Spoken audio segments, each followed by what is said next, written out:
Recording by Paul Adams. The Prince by Niccolò Machiavelli, translated by William K. Marriott. Introduction. Niccolò Machiavelli was born at Florence on 3rd of May 1469. He was the second son of Bernardo di Niccolò Machiavelli, a lawyer of some repute, and of Bartolommea di Stefano Nelli, his wife. Both parents were members of the old Florentine nobility. His life falls naturally into three periods, each of which, singularly enough, constitutes a distinct and important era in the history of Florence. His youth was concurrent with the greatness of Florence as an Italian power, under the guidance of Lorenzo de' Medici, Il Magnifico. The downfall of the Medici in Florence occurred in 1494, in which year Machiavelli entered the public service. During his official career, Florence was free under the government of a republic, which lasted until 1512, when the Medici returned to power and Machiavelli lost his office. The Medici again ruled Florence from 1512 until 1527, when they were once more driven out.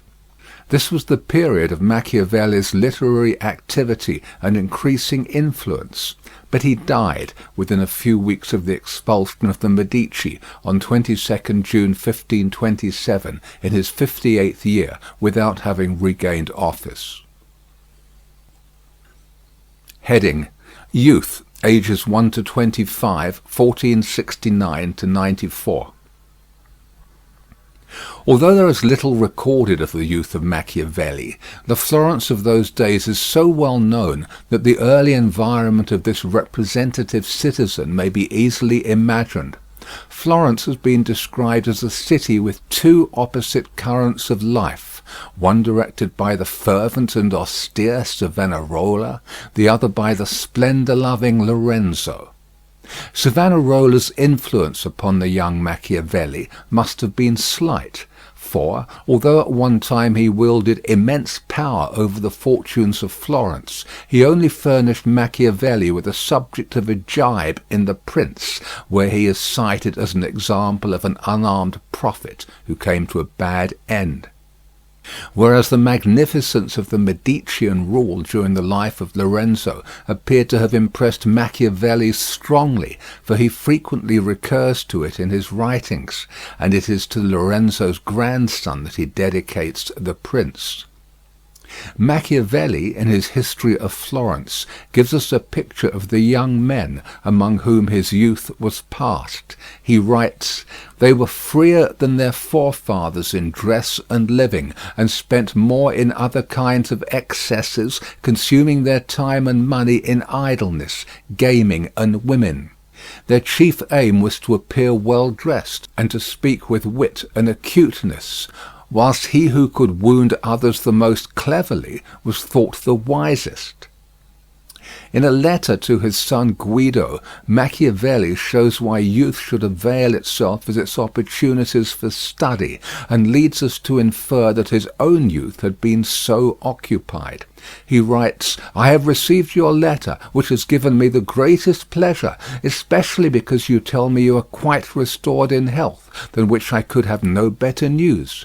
For, if God grant life to you, and to me, I hope to make a good man of you, if you are willing to do your share." Then, writing of a new patron, he continues, "This will turn out well for you, but it is necessary for you to study. Since, then, you have no longer the excuse of illness, take pains to study letters and music, for you see what honour is done to me for the little skill I have. Therefore, my son, if you wish to please me and to bring success and honour to yourself, do right and study, because others will help you if you help yourself." Heading: Office, ages 25 to 43, 1494 to 1512. The second period of Machiavelli's life was spent in the service of the Free Republic of Florence, which flourished, as stated above, from the expulsion of the Medici in 1494 until their return in 1512. After serving 4 years in one of the public offices, he was appointed Chancellor and Secretary to the Second Chancery, the Ten of Liberty and Peace. Here we are on firm ground when dealing with the events of Machiavelli's life, for during this time he took a leading part in the affairs of the Republic, and we have its decrees, records, and dispatches to guide us, as well as his own writings. A mere recapitulation of a few of his transactions with the statesmen and soldiers of his time gives a fair indication of his activities, and supplies the sources from which he drew the experiences and characters which illustrate the Prince.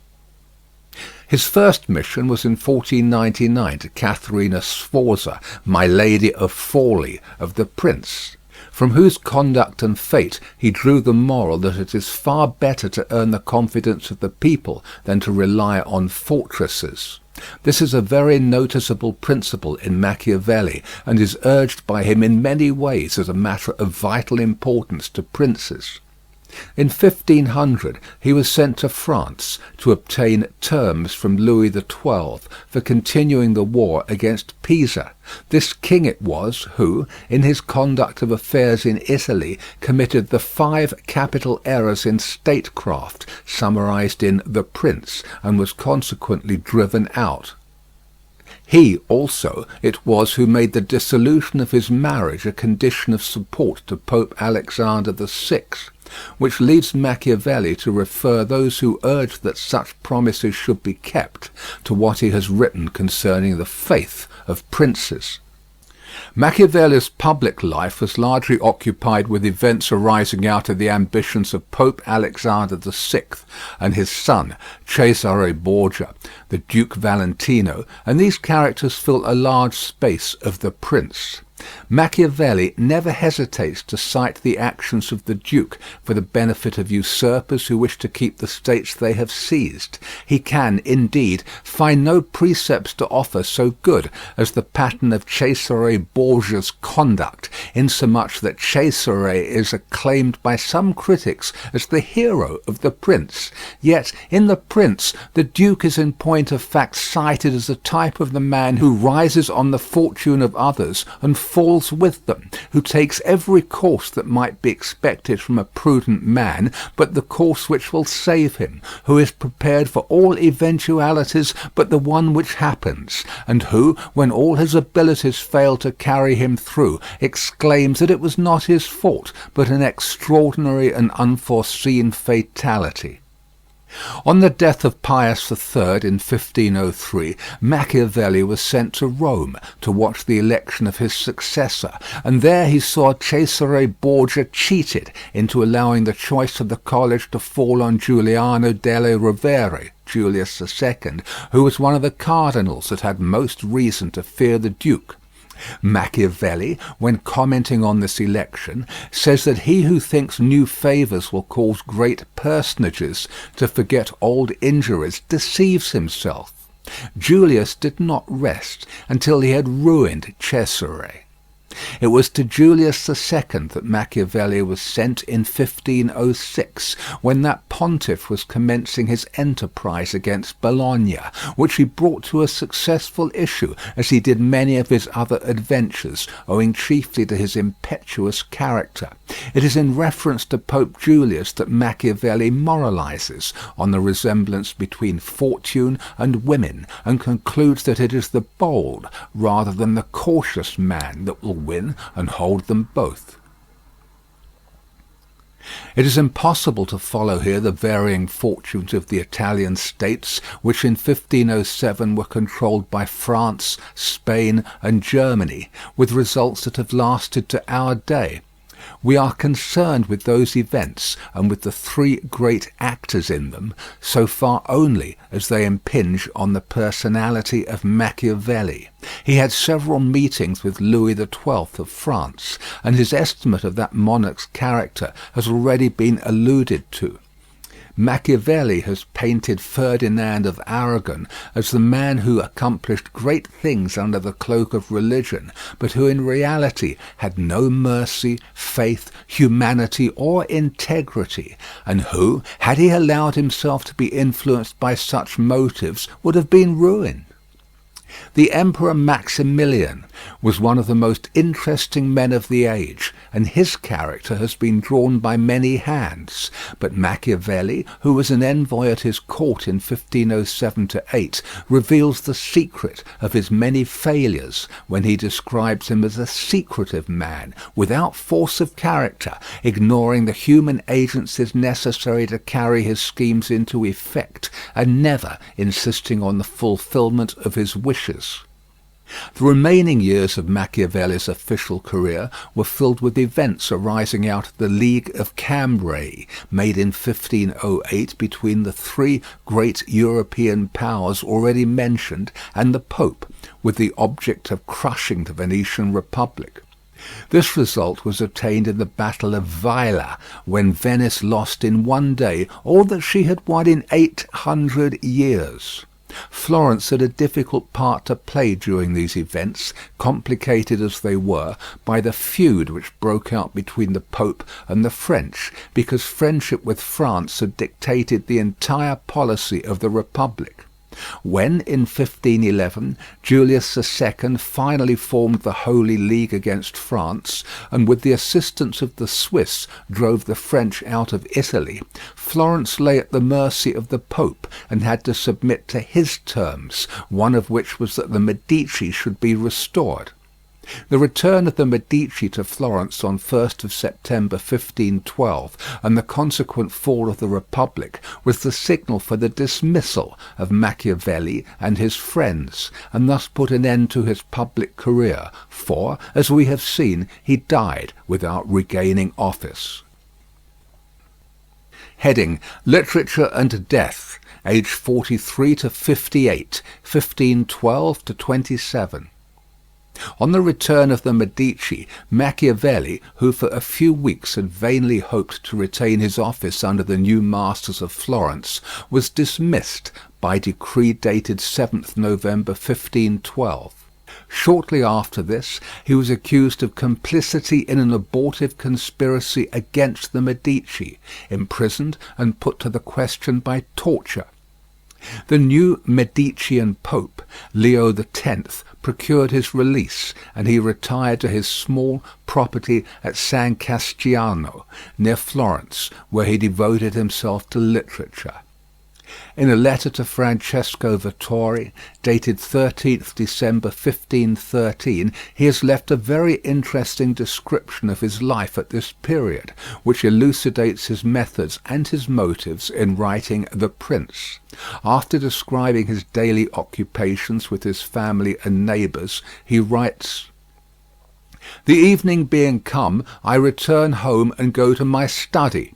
At the entrance I pull off my peasant clothes, covered with dust and dirt, and put on my noble court dress, and thus becomingly reclothed, I pass into the ancient courts of the men of old, where, being lovingly received by them, I am fed with that food which is mine alone, where I do not hesitate to speak with them and to ask for the reason of their actions, and they in their benignity answer me, and for 4 hours I feel no weariness, I forget every trouble, poverty does not dismay, death does not terrify me.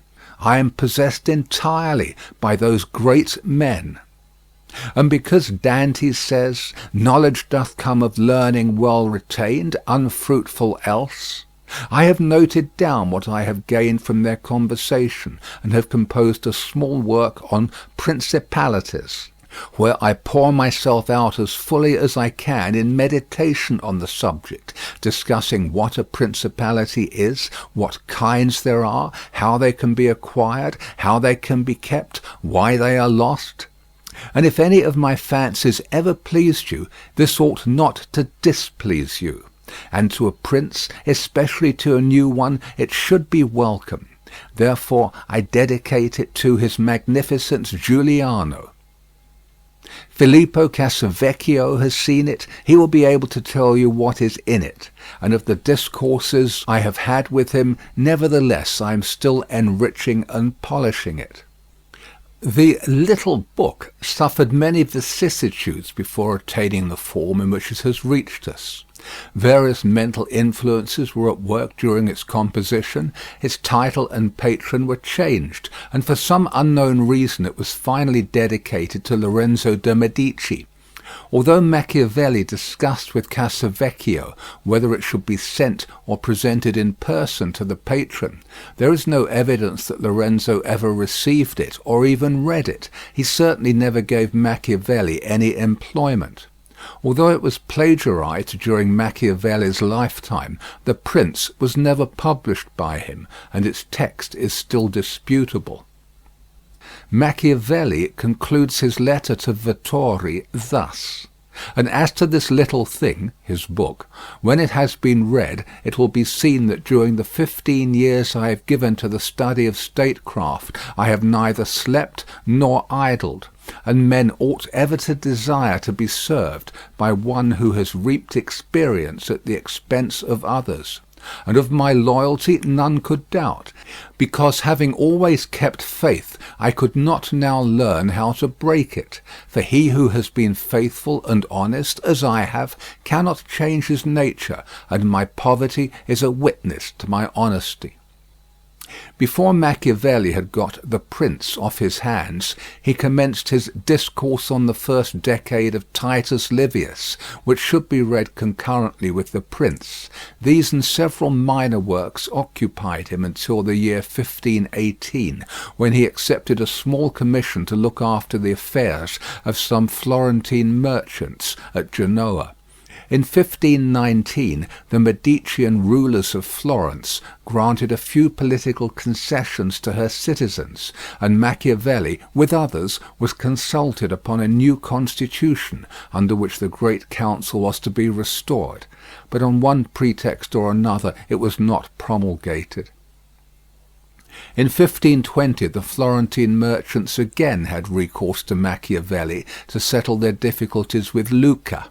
But this year was chiefly remarkable for his re-entry into Florentine literary society, where he was much sought after, and also for the production of his Art of War.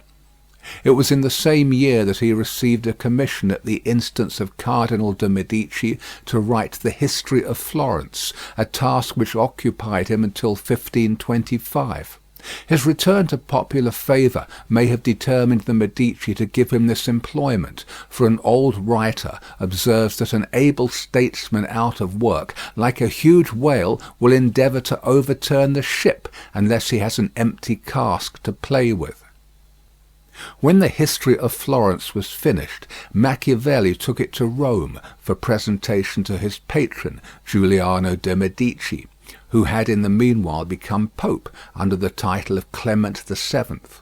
It is somewhat remarkable that, as, in 1513, Machiavelli had written The Prince for the instruction of the Medici after they had just regained power in Florence, so, in 1525, he dedicated the History of Florence to the head of the family when its ruin was now at hand.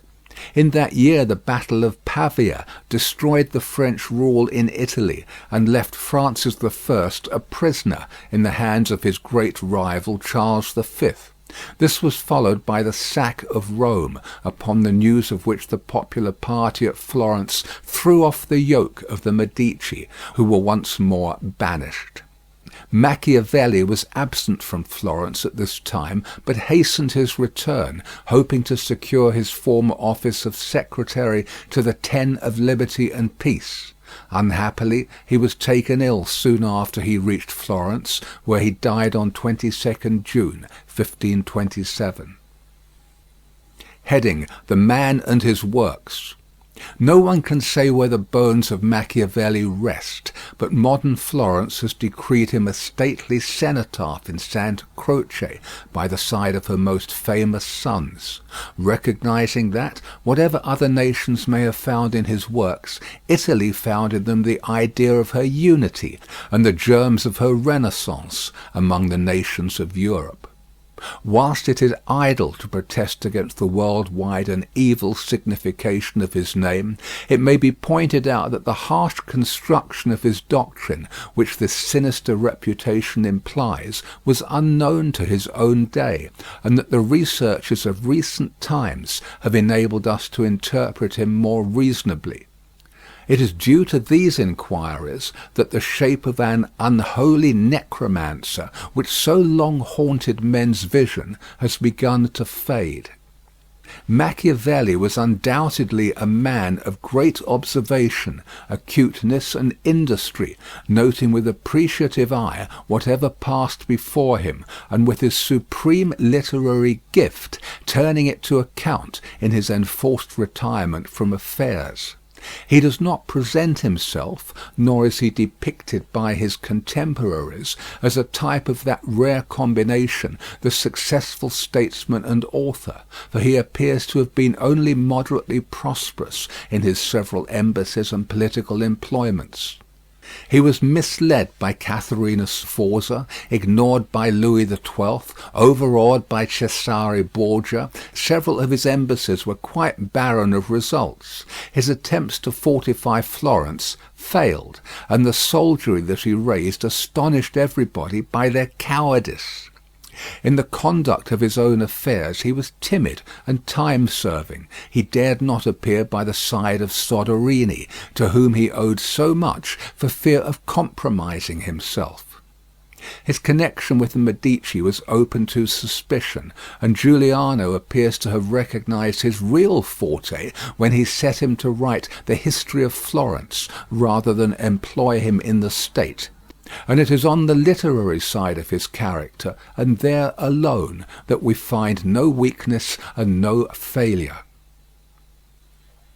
Although the light of almost 4 centuries has been focused on the prince, its problems are still debatable and interesting, because they are the eternal problems between the ruled and their rulers.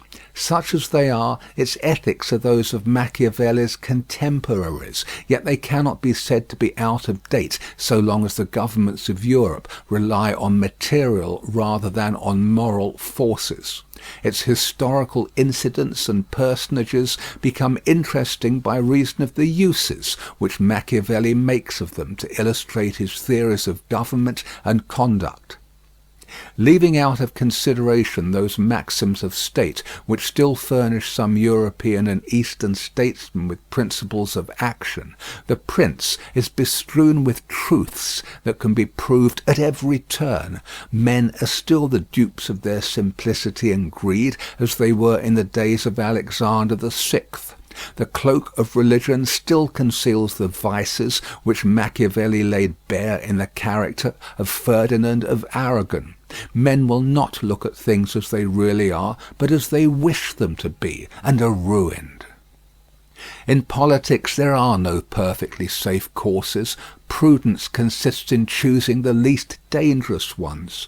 Then, to pass to a higher plane, Machiavelli reiterates that although crimes may win an empire, they do not win glory. Necessary wars are just wars, and the arms of a nation are hallowed when it has no other resource but to fight. It is the cry of a far later day than Machiavelli's that government should be elevated into a living moral force, capable of inspiring the people with a just recognition of the fundamental principles of society. To this high argument the prince contributes but little. Machiavelli always refused to write either of men or of governments otherwise than as he found them, and he writes with such skill and insight that his work is of abiding value. But what invests the prince with more than a merely artistic or historical interest is the incontrovertible truth that it deals with the great principles which still guide nations and rulers in their relationship with each other and their neighbours. In translating The Prince, my aim has been to achieve at all costs an exact literal rendering of the original, rather than a fluent paraphrase adapted to the modern notions of style and expression. Machiavelli was no facile phrasemonger. The conditions under which he wrote obliged him to weigh every word. His themes were lofty, his substance grave, his manner nobly plain and serious. Quis eo fuit unquam in partiundus rebus, in defiendis, in explandis pressior? In The Prince, it may be truly said there is reason assignable, not only for every word, but for the position of every word. To an Englishman of Shakespeare's time, the translation of such a treatise was in some ways a comparatively easy task, for in those times the genius of the English more nearly resembled that of the Italian language. To the Englishman of today, it is not so simple. To take a simple example, the word intrattenere, employed by Machiavelli to indicate the policy adopted by the Roman Senate towards the weaker states of Greece, would by an Elizabethan be correctly rendered entertain, and every contemporary reader would understand what was meant by saying that Rome entertained the Aetolians and the Achaeans without augmenting their power. But today such a phrase would seem obsolete and ambiguous, if not unmeaning. We are compelled to say that Rome maintained friendly relations with the Aetolians, etc., using 4 words to do the work of 1. I have tried to preserve the pithy brevity of the Italian so far as was consistent with an absolute fidelity to the sense. If the result be an occasional asperity, I can only hope that the reader, in his eagerness to reach the author's meaning, may overlook the roughness of the road that leads him to it. The following is a list of the works of Machiavelli. Principal works: Discorso sopra le cose di Pisa, 1499. Del modo di trattare i popoli della Valdiciana ribellate, 1502. Del modo tenuto dal Duco Valentino nell'ammazzare Vitellozzo Vitelli, Oliverotto da Fermo, etc., 1502. Discorso sopra la provisione del denaro, 1502. Decennale primo, poem in terza rima, 1506. Ritratti delle cose dell'Alemagna, 1508-12. Decennale secondo, 1509. Ritratti delle cose di Francia, 1510.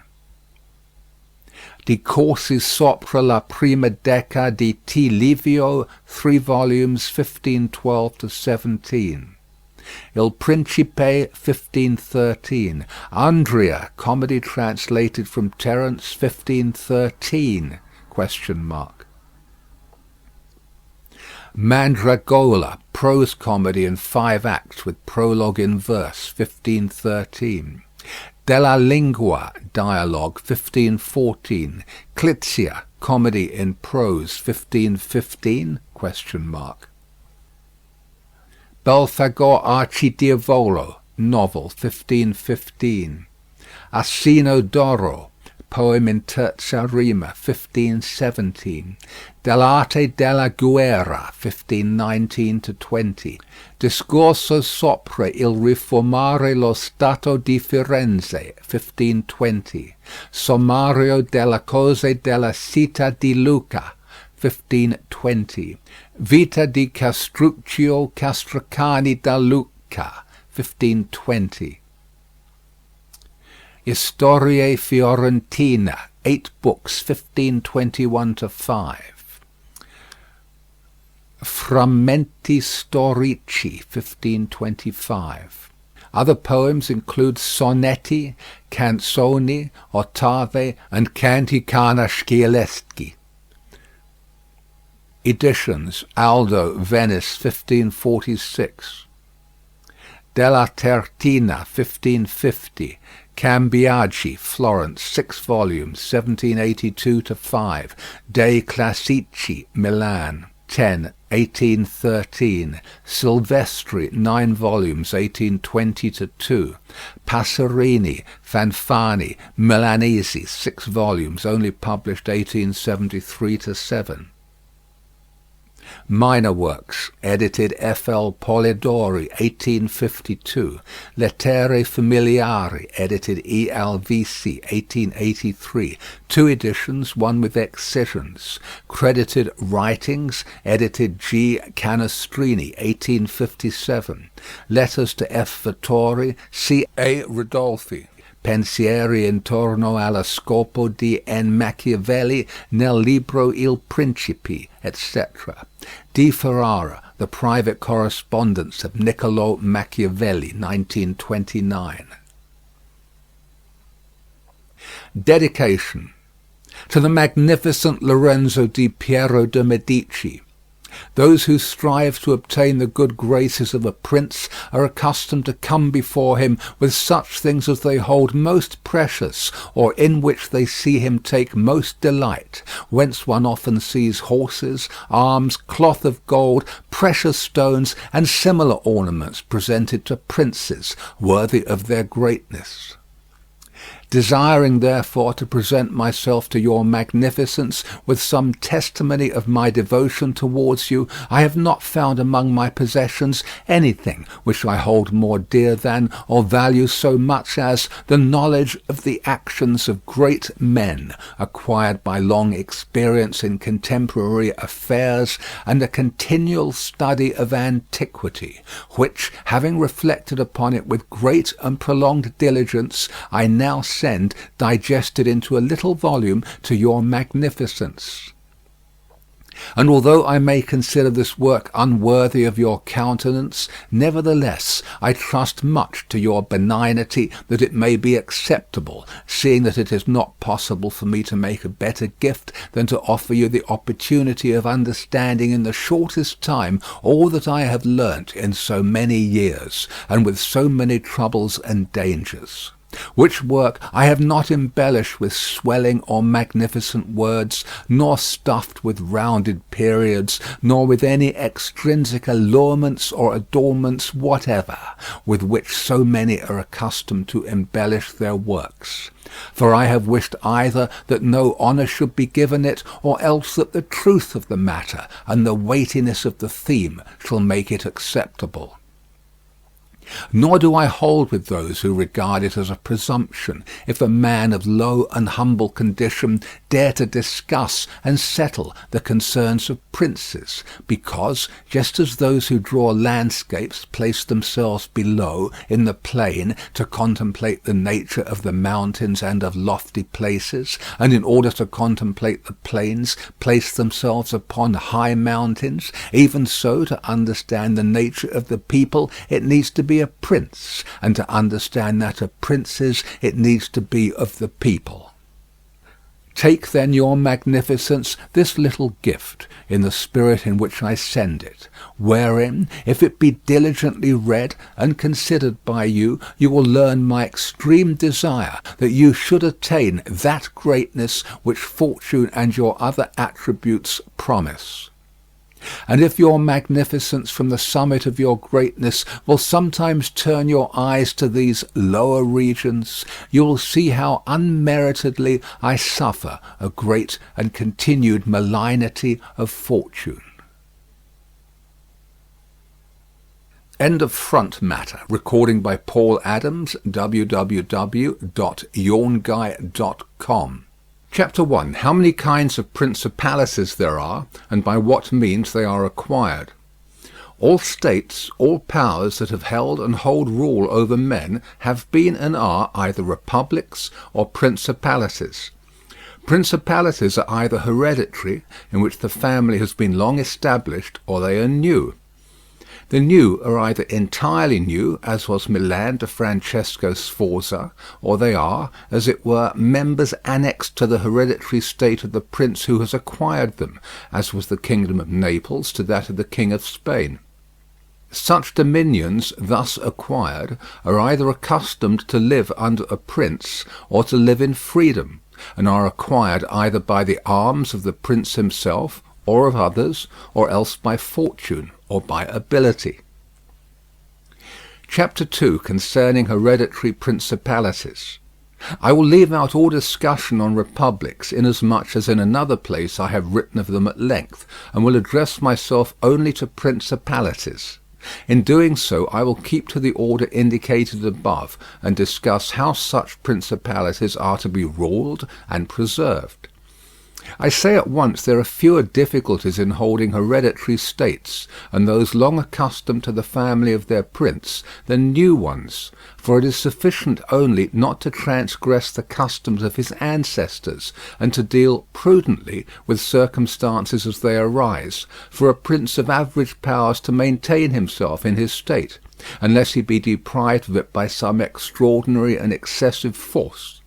And if he should be so deprived of it, whenever anything sinister happens to the usurper, he will regain it.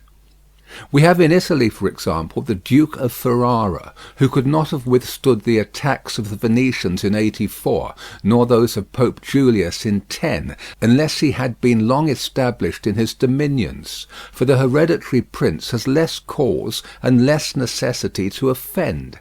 Hence it happens that he will be more loved, and unless extraordinary vices cause him to be hated, it is reasonable to expect that his subjects will be naturally well disposed towards him, and in the antiquity and duration of his rule the memories and motives that make for change are lost, for one change always leaves the two thing for another. Chapter 3, concerning mixed principalities. But the difficulties occur in a new principality.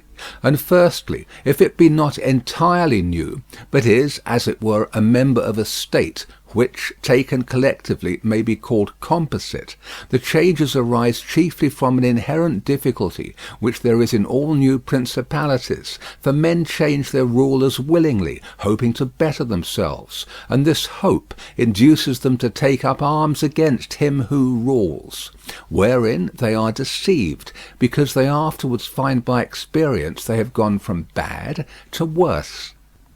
This follows also on another natural and common necessity, which always causes a new prince to burden those who have submitted to him with his soldiery, and with infinite other hardships which he must put upon his new acquisition.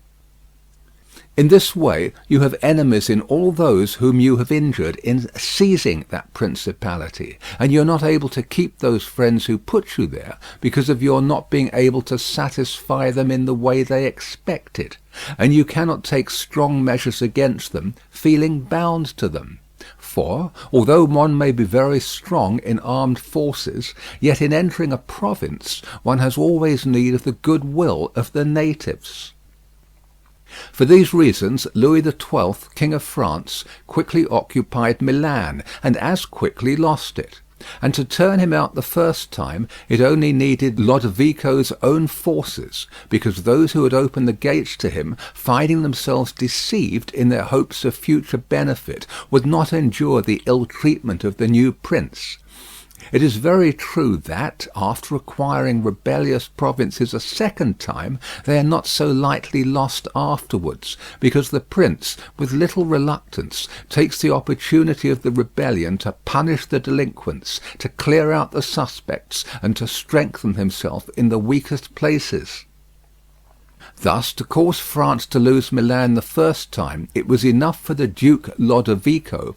Footnote: Duke Lodovico was Lodovico Moro, a son of Francesco Sforza, who married Beatrice d'Este. He ruled over Milan from 1494 to 1500, and died in 1510.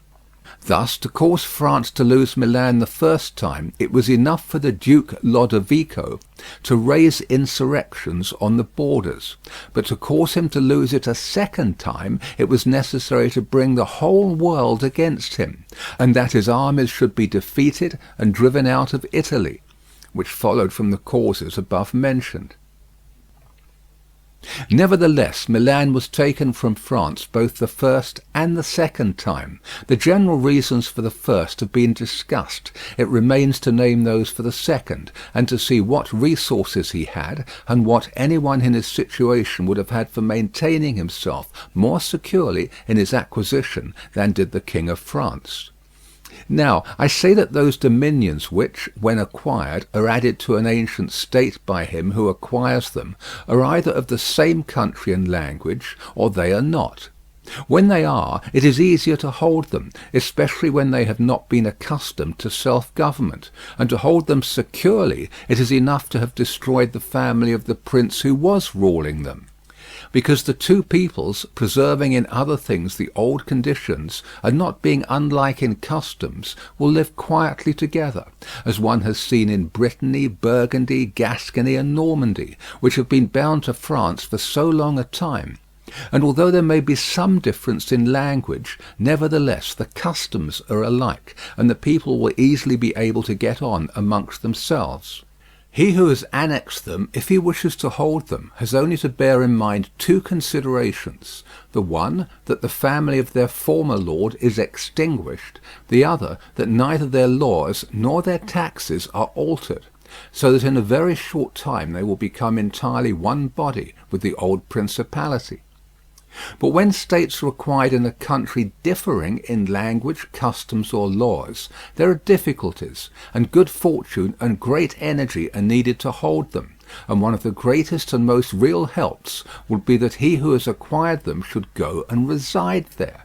This would make his position more secure and durable, as it has made that of the Turk in Greece, who, notwithstanding all the other measures taken by him for holding that state, if he had not settled there, would not have been able to keep it.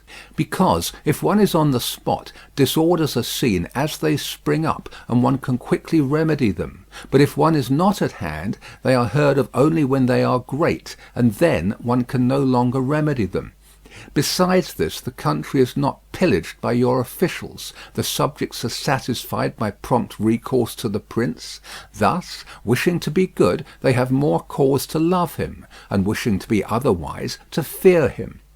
He who would attack that state from the outside must have the utmost caution. As long as the prince resides there, it can only be wrested from him with the greatest difficulty.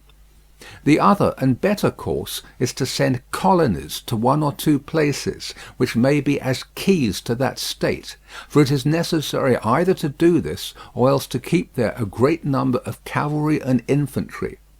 A prince does not spend much on colonies, for with little or no expense he can send them out and keep them there, and he offends a minority only of the citizens, from whom he takes lands and houses to give them to the new inhabitants.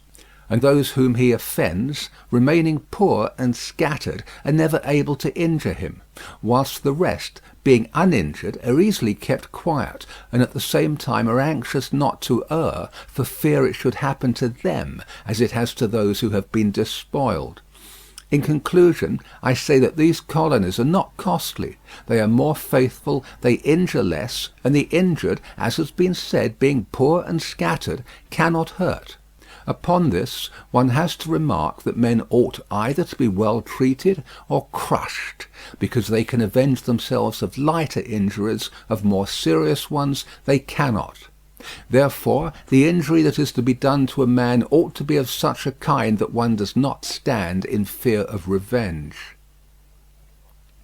But in maintaining armed men there in place of colonies, one spends much more, having to consume on the garrison all the income from the state, so that the acquisition turns into a loss, and many more are exasperated, because the whole state is injured. Through the shifting of the garrison up and down, all become acquainted with hardship, and all become hostile, and they are enemies who, whilst beaten on their own ground, are yet able to do hurt. For every reason, therefore, such guards are as useless as a colony is useful.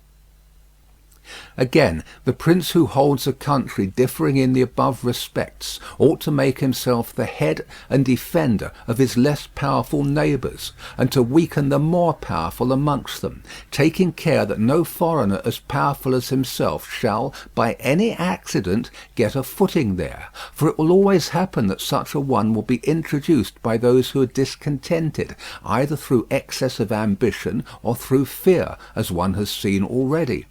The Romans were brought into Greece by the Aetolians, and in every other country where they obtained a footing they were brought in by the inhabitants. And the usual course of affairs is that, as soon as a powerful foreigner enters a country, all the subject states are drawn to him, moved by the hatred which they feel against the ruling power. So that in respect to those subject states he has not to take any trouble to gain them over to himself, for the whole of them quickly rally to the state which he has acquired there. He has only to take care that they do not get hold of too much power and too much authority, and then with his own forces and with their good will he can easily keep down the more powerful of them, so as to remain entirely master in the country. And he who does not properly manage this business will soon lose what he has acquired, and whilst he does hold it he will have endless difficulties and troubles. The Romans, in the countries which they annexed, observed closely these measures. They sent colonies and maintained friendly relations with the minor powers. Footnote, see remark in the introduction on the word intratenere. Without increasing their strength, they kept down the greater and did not allow any strong foreign powers to gain authority. Greece appears to me sufficient for an example. The Achaeans and Aetolians were kept friendly by them, the kingdom of Macedonia was humbled, Antiochus was driven out. Yet the merits of the Achaeans and Aetolians never secured for them permission to increase their power, nor did the persuasions of Philip ever induce the Romans to be his friends without first humbling him, nor did the influence of Antiochus make them agree that he should retain any lordship over the country. Because the Romans did in these instances what all prudent princes ought to do, who have to regard not only present troubles but also future ones, for which they must prepare with every energy, because when foreseen it is easy to remedy them, but if you wait until they approach, the medicine is no longer in time, because the malady has become incurable. For it happens in this, as the physicians say it happens in hectic fever, that in the beginning of the malady it is easy to cure but difficult to detect, but in the course of time, not having been either detected or treated in the beginning, it becomes easy to detect but difficult to cure. This it happens in affairs of state, for when the evils that arise have been foreseen, which it is only given to a wise man to see, they can be quickly redressed, but when, through not having been foreseen, they have been permitted to grow in a way that everyone can see them, there is no longer a remedy.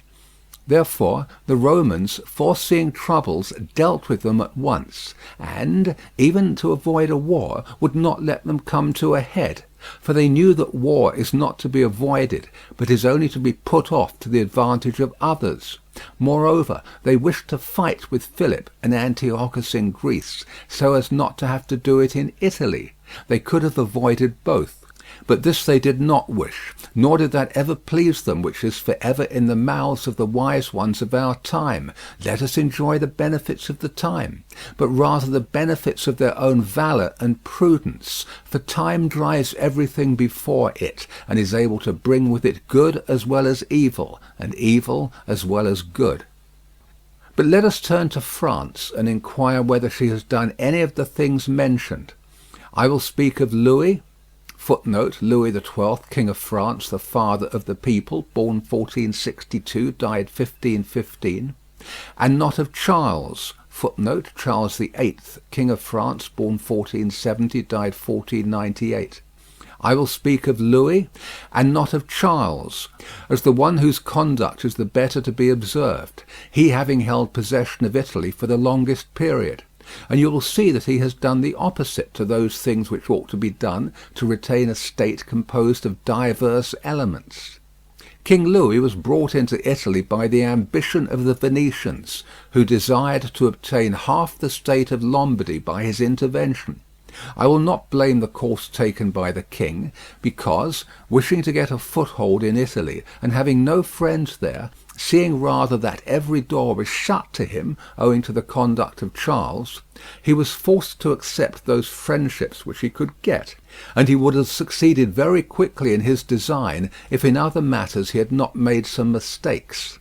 The king, however, having acquired Lombardy, regained at once the authority which Charles had lost. Genoa yielded. The Florentines became his friends. The Marquis of Mantua, the Duke of Ferrara, the Bentivogli, my Lady of Forli, the lords of Firenze, of Pesaro, of Rimini, of Camerino, of Piombino, the Lucchesi, the Pisans, the Sienese, everybody made advances to him to become his friend.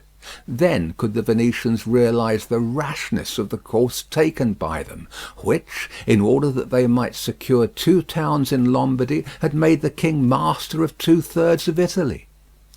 Let any one now consider with what little difficulty the king could have maintained his position in Italy had he observed the rules above laid down, and kept all his friends secure and protected. For although they were numerous, they were both weak and timid, some afraid of the church, some of the Venetians, and thus they would always have been forced to stand in with him, and by their means he could easily have made himself secure against those who remained powerful.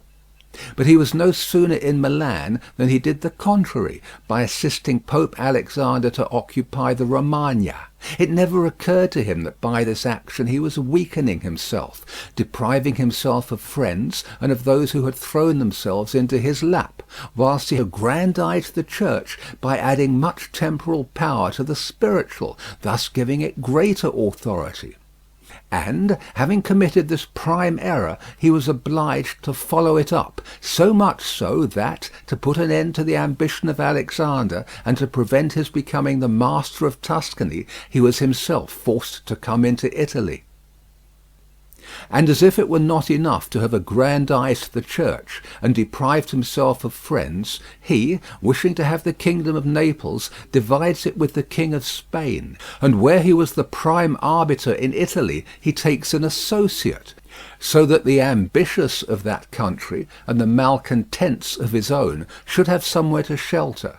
And whereas he could have left in the kingdom his own pensioner as king, he drove him out, to put one there who was able to drive him, Louis, out in turn. The wish to acquire is in truth very natural and common, and men always do so when they can, and for this they will be praised, not blamed. But when they cannot do so, yet wish to do so by any means, then there is folly and blame. Therefore, if France could have attacked Naples with her own forces, she ought to have done so. If she could not, then she ought not to have divided it. And if the partition which she made with the Venetians in Lombardy was justified by the excuse that by it she got a foothold in Italy, this other partition merited blame, for it had not the excuse of that necessity. Therefore Louis made these 5 errors. He destroyed the minor powers, he increased the strength of one of the greater powers in Italy, he brought in a foreign power, he did not settle in the country, he did not send colonies. Which errors, had he lived, were not enough to injure him, had he not made a 6th, by taking away their dominions from the Venetians, because, had he not aggrandized the church, nor brought Spain into Italy, it would have been very reasonable and necessary to humble them. But having first taken these steps, he ought never to have consented to their ruin, for they, being powerful, would always have kept off others from designs on Lombardy, to which the Venetians would never have consented, except to become masters themselves there. Also, because the others would not wish to take Lombardy from France in order to give it to the Venetians, and to run counter to both, they would not have had the courage. And if any one should say, King Louis yielded the Romagna to Alexander, and the kingdom to Spain to avoid war, I answer, for the reasons given above, that a blunder ought never to be perpetrated to avoid war, because it is not to be avoided, but is only deferred to your disadvantage. And if another should allege the pledge which the king had given to the Pope, that he would assist him in the enterprise, in exchange for the dissolution of his marriage and for the cap to Rouen, to that I reply what I shall write later on concerning the faith of princes, and how it ought to be kept. Footnote: Louis XII divorced his wife Jeanne, daughter of Louis XI, and married in 1499 Anne of Brittany, widow of Charles VIII, in order to retain the Duchy of Brittany for the crown. Footnote: the Archbishop of Rouen. He was Georges d'Amboise, created a cardinal by Alexander VI, born 1460, died 1510. Thus King Louis lost Lombardy by not having followed any of the conditions observed by those who have taken possession of countries and wish to retain them. Nor is there any miracle in this, but much that is reasonable and quite natural. And on these matters I spoke at Nantes with Rouen, when Valentino, as Cesare Borgia, the son of Pope Alexander was usually called, occupied the Romagna, and on Cardinal Rouen observing to me that the Italians did not understand war. I replied to him that the French did not understand statecraft, meaning that otherwise they would not have allowed the Church to reach such greatness. And in fact, as has been seen, that greatness of the Church and of Spain in Italy has been caused by France, and her ruin may be attributed to them. From this a general rule is drawn which never or rarely fails, that he who is the cause of another becoming powerful is ruined, because that predominancy has been brought about either by astuteness or else by force, and both are distrusted by him who has been raised to power.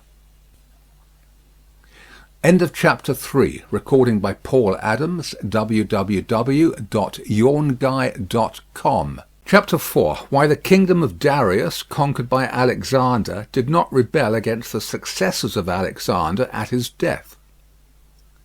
Considering the difficulties which men have had to hold to a newly acquired state, some might wonder how, seeing that Alexander the Great became the master of Asia in a few years, and died whilst it was scarcely settled, whence it might appear reasonable that the whole empire would have rebelled, nevertheless his successors maintained themselves, and had to meet no other difficulty than that which arose among themselves from their own ambitions. I answer that the principalities of which one has record are found to be governed in two different ways, either by a prince with a body of servants, who assist him to govern the kingdom as ministers by his favour and permission, or by a prince and barons, who hold that dignity by antiquity of blood, and not by the grace of the prince. Such barons have states and their own subjects, who recognise them as lords, and hold them in natural affection. Those states that are governed by a prince and his servants hold their prince in more consideration, because in all the country there is no one who is recognized as superior to him, and if they yield obedience to another, they do it as to a minister and official, and they do not bear him any particular affection. The examples of these two governments in our time are the Turk and the King of France. The entire monarchy of the Turk is governed by one lord, the others are his servants, and, dividing his kingdom into sanjaks, he sends their different administrators, and shifts and changes them as he chooses. But the King of France is placed in the midst of an ancient body of lords, acknowledged by their own subjects, and beloved by them. They have their own prerogatives, nor can the king take these away except at his peril. Therefore, he who considers both of these states will recognize great difficulties in seizing the state of the Turk, but, once it is conquered, great ease in holding it. The causes of the difficulties in seizing the kingdom of the Turk are that the usurper cannot be called in by the princes of the kingdom, nor can he hope to be assisted in his designs by the revolt of those whom the Lord has around him. This arises from the reasons given above, for his ministers, being all slaves and bondmen, can only be corrupted with great difficulty, and one can expect little advantage from them when they have been corrupted, as they cannot carry the people with them for the reasons assigned. Hence, he who attacks the Turk must bear in mind that he will find him united, and he will have to rely more on his own strength than on the revolt of others. But if once the Turk has been conquered and routed in the field in such a way that he cannot replace his armies, there is nothing to fear but the family of this prince, and, this being exterminated, there remains no one to fear, the others having no credit with the people. And as the conqueror did not rely on them before his victory, so he ought not to fear them after it. The contrary happens in kingdoms governed like that of France, because one can easily enter there by gaining over some baron of the kingdom, for one always finds malcontents and such as desire a change. Such men, for the reasons given, can open the way into the state and render the victory easy. But if you wish to hold it afterwards, you meet with infinite difficulties, both from those who have assisted you and from those you have crushed. Nor is it enough for you to have exterminated the family of the prince, because the lords that remain make themselves the heads of fresh movements against you, and as you are unable either to satisfy or exterminate them, that state is lost whenever time brings the opportunity. Now, if you will consider what was the nature of the government of Darius, you will find it similar to the kingdom of the Turk, and therefore it was only necessary for Alexander first to overthrow him in the field, and then to take the country from him. After which victory, Darius being killed, the state remained secure to Alexander for the above reasons. And if his successors had been united, they would have enjoyed it securely and at their ease, for there were no tumults raised in the kingdom except those they provoked themselves. But it is impossible to hold with such tranquillity states constituted like that of France. Hence arose those frequent rebellions against the Romans in Spain, France, and Greece, owing to the many principalities there were in these states, of which, as long as the memory of them endured, the Romans always held an insecure possession. But with the power and long continuance of the empire, the memory of them passed away, and the Romans then became secure possessors. And when fighting afterwards amongst themselves, each one was able to attach to himself his own parts of the country, according to the authority he had assumed there. And the family of the former lord being exterminated, none other than the Romans were acknowledged. When these things are remembered, no one will marvel at the ease with which Alexander held the empire of Asia, or at the difficulties which others have had to keep an acquisition, such as Pyrrhus and many more. This is not occasioned by the little or abundance of ability in the conqueror, but by the want of uniformity in the subject state. Chapter 5, concerning the way to govern cities or principalities which lived under their own laws before they were annexed. Whenever those states which have been acquired as stated have been accustomed to live under their own laws and in freedom, there are three courses for those who wish to hold them.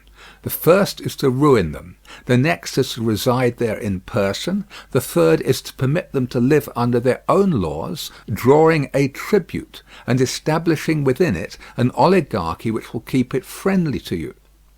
Because such a government, being created by the prince, knows that it cannot stand without his friendship and interest, and does its utmost to support him. And therefore he who would keep a city accustomed to freedom will hold it more easily by the means of its own citizens than in any other way. There are, for example, the Spartans and the Romans. The Spartans held Athens and Thebes, establishing there an oligarchy. Nevertheless, they lost them. The Romans, in order to hold Capua, Carthage, and Numantia, dismantled them and did not lose them. They wished to hold Greece as the Spartans held it, making it free and permitting its laws, and did not succeed. So to hold it they were compelled to dismantle many cities in the country, for in truth there is no safe way to retain them otherwise than by ruining them. And he who becomes master of a city accustomed to freedom and does not destroy it may expect to be destroyed by it. For in rebellion it has always the watchword of liberty and its ancient privileges as a rallying point, which neither time nor benefits will ever cause it to forget. And whatever you may do or provide against, they never forget that name or their privileges unless they are disunited or dispersed. And at every chance they immediately rally to them, as Pisa after the 100 years she had been held in bondage by the Florentines. But when cities or countries are accustomed to live under a prince, and his family is exterminated, they, being on the one hand accustomed to obey, and on the other hand not having the old prince, cannot agree in making one from amongst themselves, and they do not know how to govern themselves. For this reason they are very slow to take up arms, and a prince can gain them to himself and secure them much more easily. But in republics there is more vitality, greater hatred, and more desire for vengeance, which will never permit them to allow the memory of their former liberty to rest, so that the safest way is to destroy them, or to reside there. Chapter 6, concerning new principalities which are acquired by one's own arms and ability. Let no one be surprised if, in speaking of entirely new principalities as I shall do, I adduce the highest examples both of prince and of state. Because men, walking almost always in paths beaten by others, and following by imitation their deeds, are yet unable to keep entirely to the ways of others, or attain to the power of those they imitate. A wise man ought always to follow the paths beaten by great men, and to imitate those who have been supreme, so that if his ability does not equal theirs, at least it will savour of it. Let him act like the clever archers who, designing to hit the mark which yet appears too far distant, and knowing the limits to which the strength of their bow attains, take aim much higher than the mark, not to reach by their strength or arrow to so great a height, but to be able with the aid of so high an aim to hit the mark they wish to reach. I say therefore that in entirely new principalities, where there is a new prince, more or less difficulty is found in keeping them, according as there is more or less ability in him who has acquired the state. Now, as the fact of becoming a prince from a private station presupposes either ability or fortune, it is clear that one or other of these things will mitigate in some degree many difficulties. Nevertheless, he who has relied least on fortune is established the strongest. Further, it facilitates matters when the prince, having no other state, is compelled to reside there in person. But to come to those who, by their own ability and not through fortune, have risen to be princes, I say that Moses, Cyrus, Romulus, Theseus, and such like are the most excellent examples. And although one may not discuss Moses, he having been a mere executor of the will of God, yet he ought to be admired, if only for that favour which made him worthy to speak with God. But in considering Cyrus and others who have acquired or founded kingdoms, all will be found admirable. And if their particular deeds and conduct shall be considered, they will not be found inferior to those of Moses, although he had so great a preceptor. And in examining their actions and lives, one cannot see that they owed anything to fortune beyond opportunity, which brought them the material to mould into the form which seemed best to them. Without that opportunity their powers of mind would have been extinguished, and without those powers the opportunity would have come in vain.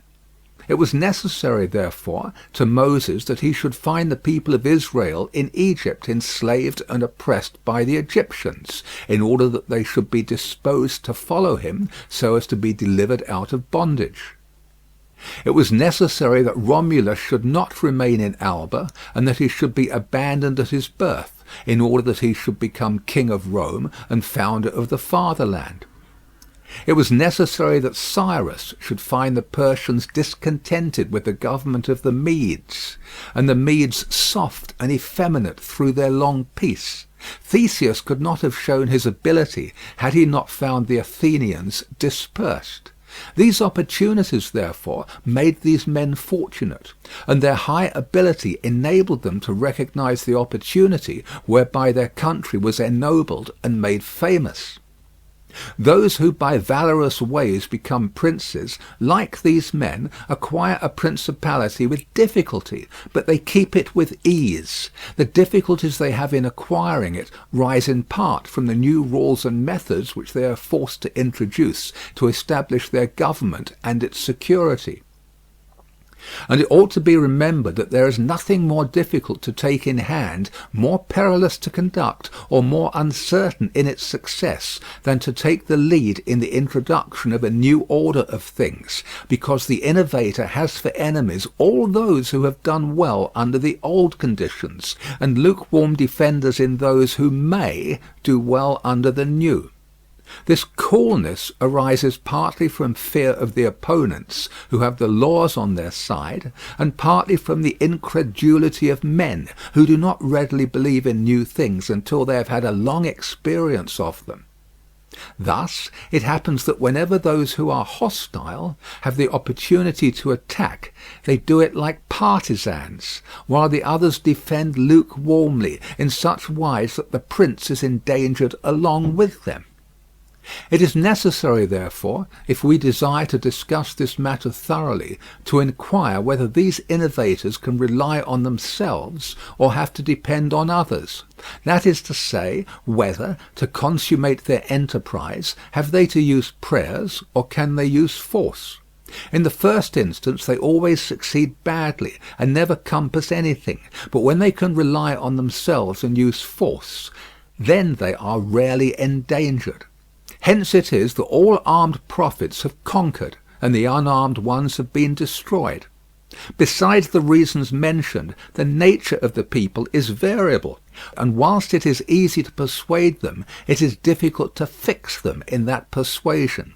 And thus it is necessary to take such measures that, when they believe no longer, it may be possible to make them believe by force. If Moses, Cyrus, Theseus, and Romulus had been unarmed, they could not have enforced their constitutions for long, as happened in our time to Fra Girolamo Savonarola, who was ruined with his new order of things immediately the multitude believed in him no longer. And he had no means of keeping steadfast those who believed, or of making the unbelievers to believe. Therefore, such as these have great difficulties in consummating their enterprise, for all their dangers are in the ascent, yet with ability they will overcome them. But when these are overcome, and those who envied them their success are exterminated, they will begin to be respected, and they will continue afterwards powerful, secure, honoured, and happy. To these great examples I wish to add a lesser one. Still it bears some resemblance to them, and I wish it to suffice me for all of a like kind. It is Hiero the Syracusan. Footnote: Hiero II, born about 307 BC, died 216 BC. It is Hiero the Syracusan. This man rose from a private station to be Prince of Syracuse, nor did he either owe anything to fortune but opportunity, for the Syracusans, being oppressed, chose him for their captain. Afterwards he was rewarded by being made their prince. He was of so great ability, even as a private citizen, that one who writes of him says he wanted nothing but a kingdom to be a king. This man abolished the old soldiery, organized the new, gave up old alliances, made new ones, and as he had his own soldiers and allies, on such foundations he was able to build any edifice. Thus, whilst he had endured much trouble in acquiring, he had but little in keeping.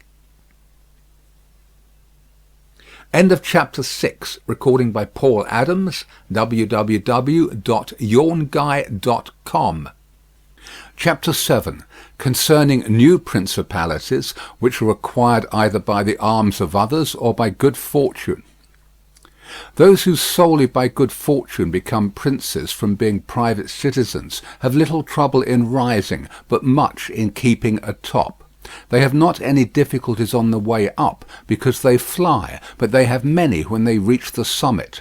Such are those to whom some state is given either for money or by the favour of him who bestows it, as happened to many in Greece, in the cities of Ionia and of the Hellespont, where princes were made by Darius, in order that they might hold the cities both for his security and his glory. As also were those emperors who, by the corruption of the soldiers, from being citizens came to empire. Such stand simply elevated upon the good will and the fortune of him who has elevated them, two most inconstant and unstable things.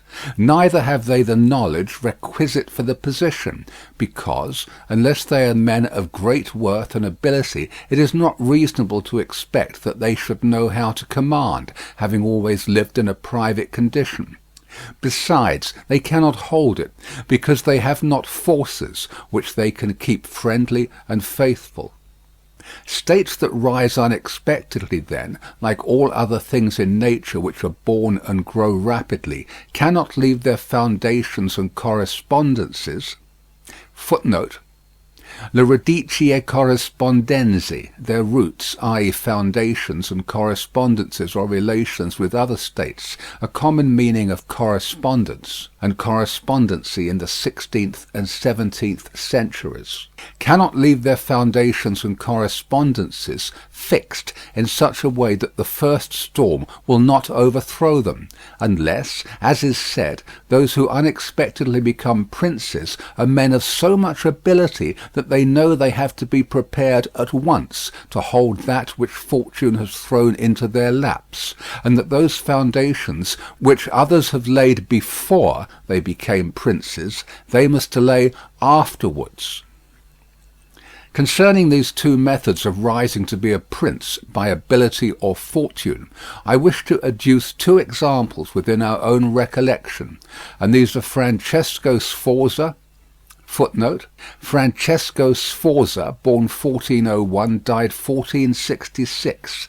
He married Bianca Maria Visconti, a natural daughter of Filippo Visconti, the Duke of Milan, on whose death he procured his own elevation to the duchy.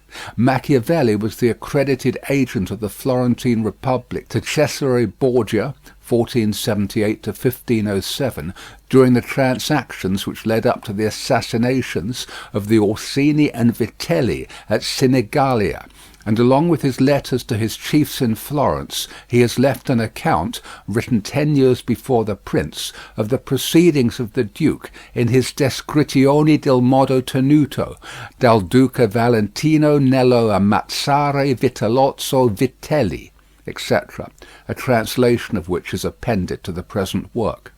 I wish to adduce two examples within our own recollection, and these are Francesco Sforza and Cesare Borgia. Francesco, by proper means and with great ability, from being a private person rose to be Duke of Milan, and that which he had acquired with 1,000 anxieties he kept with little trouble. On the other hand, Cesare Borgia, called by the people Duke Valentino, acquired his state during the ascendancy of his father, and on its decline he lost it, notwithstanding that he had taken every measure and done all that ought to be done by a wise and able man to fix firmly his roots in the states which the arms and fortunes of others had bestowed on him.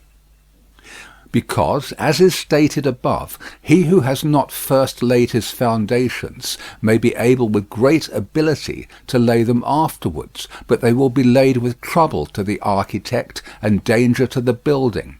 If, therefore, all the steps taken by the Duke be considered, it will be seen that he laid solid foundations for his future power, and I do not consider it superfluous to discuss them, because I do not know what better precepts to give a new prince than the example of his actions, and if his dispositions were of no avail, that was not his fault, but the extraordinary and extreme malignity of fortune. Alexander VI, in wishing to aggrandize the Duke, his son, had many immediate and prospective difficulties. Firstly, he did not see his way to make him master of any state that was not a state of the Church, and if he was willing to rob the Church, he knew that the Duke of Milan and the Venetians would not consent, because Faenza and Rimini were already under the protection of the Venetians. Besides this, he saw the arms of Italy, especially those by which he might have been assisted, in hands that would fear the aggrandizement of the Pope, namely, the Orsini and the Colonnesi and their following. It behoved him, therefore, to upset this state of affairs and embroil the powers, so as to make himself securely master of part of their states. This was easy for him to do, because he found the Venetians, moved by other reasons, inclined to bring back the French into Italy. He would not only not oppose this, but he would render it more easy by dissolving the former marriage of King Louis. Therefore, the king came into Italy with the assistance of the Venetians and the consent of Alexander. He was no sooner in Milan than the Pope had soldiers from him for the attempt on the Romagna, which yielded to him on the reputation of the king. The Duke, therefore, having acquired the Romagna and beaten the Colonnesi, while wishing to hold that and to advance further, was hindered by two things. The one, his forces did not appear loyal to him; the other, the goodwill of France. That is to say, he feared that the forces of the Orsini, which he was using, would not stand to him, that not only might they hinder him from winning more, but might themselves seize what he had won, and that the king might also do the same. Of the Orsini he had a warning when, after taking Faenza and attacking Bologna, he saw them go very unwillingly to that attack. And as to the king, he learned his mind when he himself, after taking the duchy of Urbino, attacked Tuscany, and the king made him desist from that undertaking. Hence the duke decided to depend no more upon the arms and the luck of others. For the first thing, he weakened the Orsini and Colonnesi parties in Rome by gaining to himself all their adherents who were gentlemen, making them his gentlemen, giving them good pay, and according to their rank honouring them with office and command in such a way that in a few months all attachment to the factions was destroyed and turned entirely to the duke. After this he awaited an opportunity to crush the Orsini, having scattered the adherents of the Colonna house. This came to him soon, and he used it well. For the Orsini, perceiving at length that the aggrandizement of the Duke and the Church was ruin to them, called a meeting of the Magioni in Perugia. From this sprung the rebellion at Urbino and the tumults in the Romagna, with endless dangers to the Duke, all of which he overcame with the help of the French. Having restored his authority, not to leave it at risk by trusting either to the French or other outside forces, he had recourse to his wiles, and he knew so well how to conceal his mind that, by the mediation of Signor Pagolo, whom the Duke did not fail to secure with all kinds of attention, giving him money, apparel, and horses, the Orsini were reconciled, so that their simplicity brought them into his power at Sinigalia. Footnote: Sinigalia, 31st December 1502. Having exterminated the leaders and turned their partisans into his friends, the Duke laid sufficiently good foundations to his power, having all the Romagna and the Duchy of Urbino, and the people now beginning to appreciate the prosperity, he gained them all over to himself. And as this point is worthy of notice, and to be imitated by others, I am not willing to leave it out. When the Duke occupied the Romagna, he found it under the rule of weak masters, who rather plundered their subjects than ruled them, and gave them more cause for disunion than for union, so that the country was full of robbery, quarrels, and every kind of violence. And so, wishing to bring back peace and obedience to authority, he considered it necessary to give it a good governor.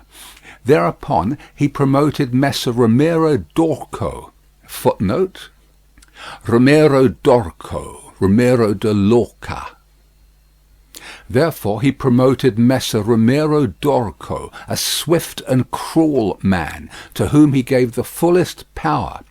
This man in a short time restored peace and unity with the greatest success. Afterwards the Duke considered that it was not advisable to confer such excessive authority, for he had no doubt but that he would become odious, so he set up a court of judgment in the country, under a most excellent president, wherein all cities had their advocates. And because he knew that the past severity had caused some hatred against himself, so, to clear himself in the minds of the people and gain them entirely to himself, he desired to show that, if any cruelty had been practised, it had not originated with him, but in the natural sternness of the minister. Under this pretence he took Romero, and one morning caused him to be executed, and left on the piazza at Cesena with the block and a bloody knife at his side.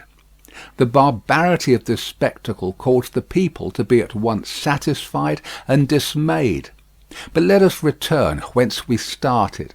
I say that the Duke, finding himself now sufficiently powerful and partly secured from immediate dangers by having armed himself in his own way, and having in a great measure crushed those forces in his vicinity that could injure him if he wished to proceed with his conquest, had next to consider France, for he knew that the king, who too late was aware of his mistake, would not support him. And from this time he began to seek new alliances and to temporize with France in the expedition which she was making towards the kingdom of Naples against the Spaniards who were besieging Gaeta. It was his intention to secure himself against them, and this he would have quickly accomplished had Alexander lived. Such was his line of action as to present affairs. But as to the future, he had to fear, in the first place, that a new successor to the Church might not be friendly to him, and might seek to take from him that which Alexander had given him. So he decided to act in 4 ways. Firstly, by exterminating the families of those lords whom he had despoiled, so as to take away that pretext from the Pope. Secondly, by winning to himself all the gentlemen of Rome, so as to be able to curb the Pope with their aid, as has been observed. Thirdly, by converting the college more to himself. Fourthly, by acquiring so much power before the Pope should die, that he could by his own measures resist the first shock. Of these 4 things, at the death of Alexander, he had accomplished 3, for he had killed as many of the dispossessed lords as he could lay hands on, and few had escaped. He had won over the Roman gentlemen, and he had the most numerous party in the college.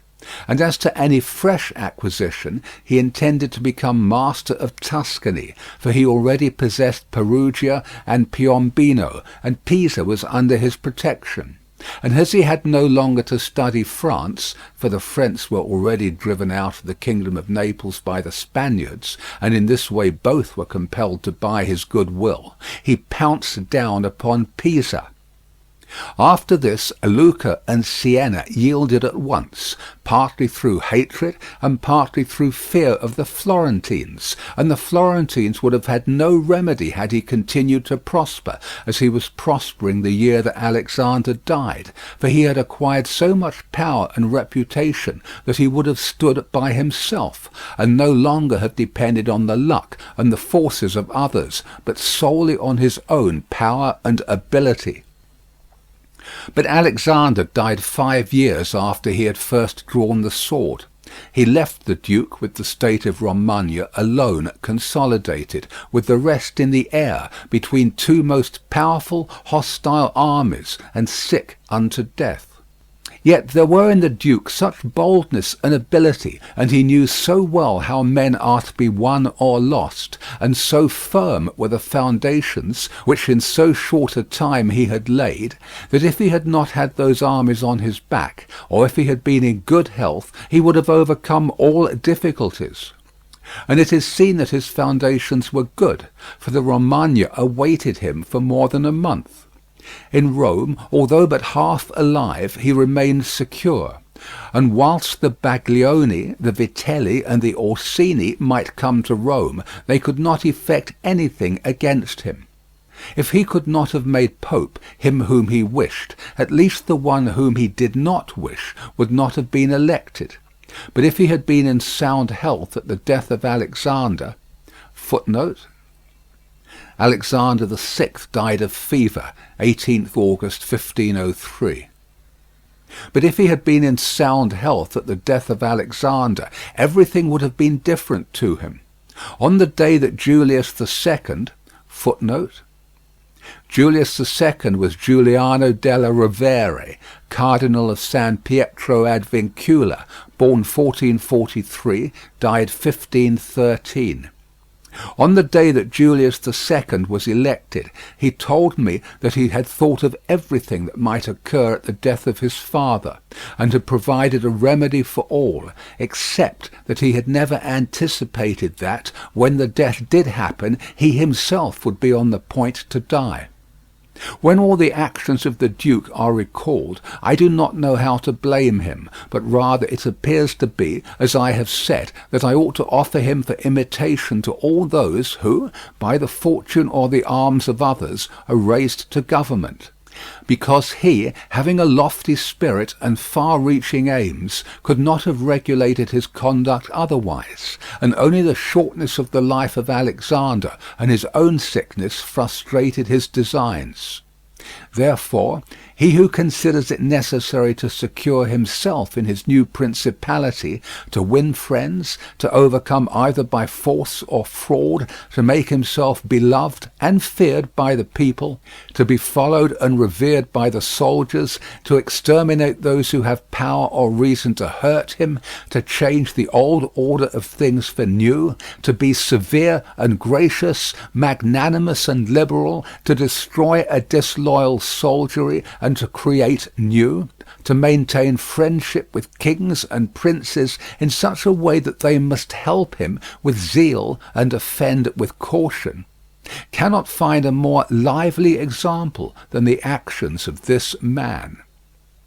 Only can he be blamed for the election of Julius II, in whom he made a bad choice, because, as is said, not being able to elect a pope to his own mind, he could have hindered any other from being elected pope, and he ought never to have consented to the election of any cardinal whom he had injured or who had cause to fear him if they became pontiffs, for men injure either from fear or hatred.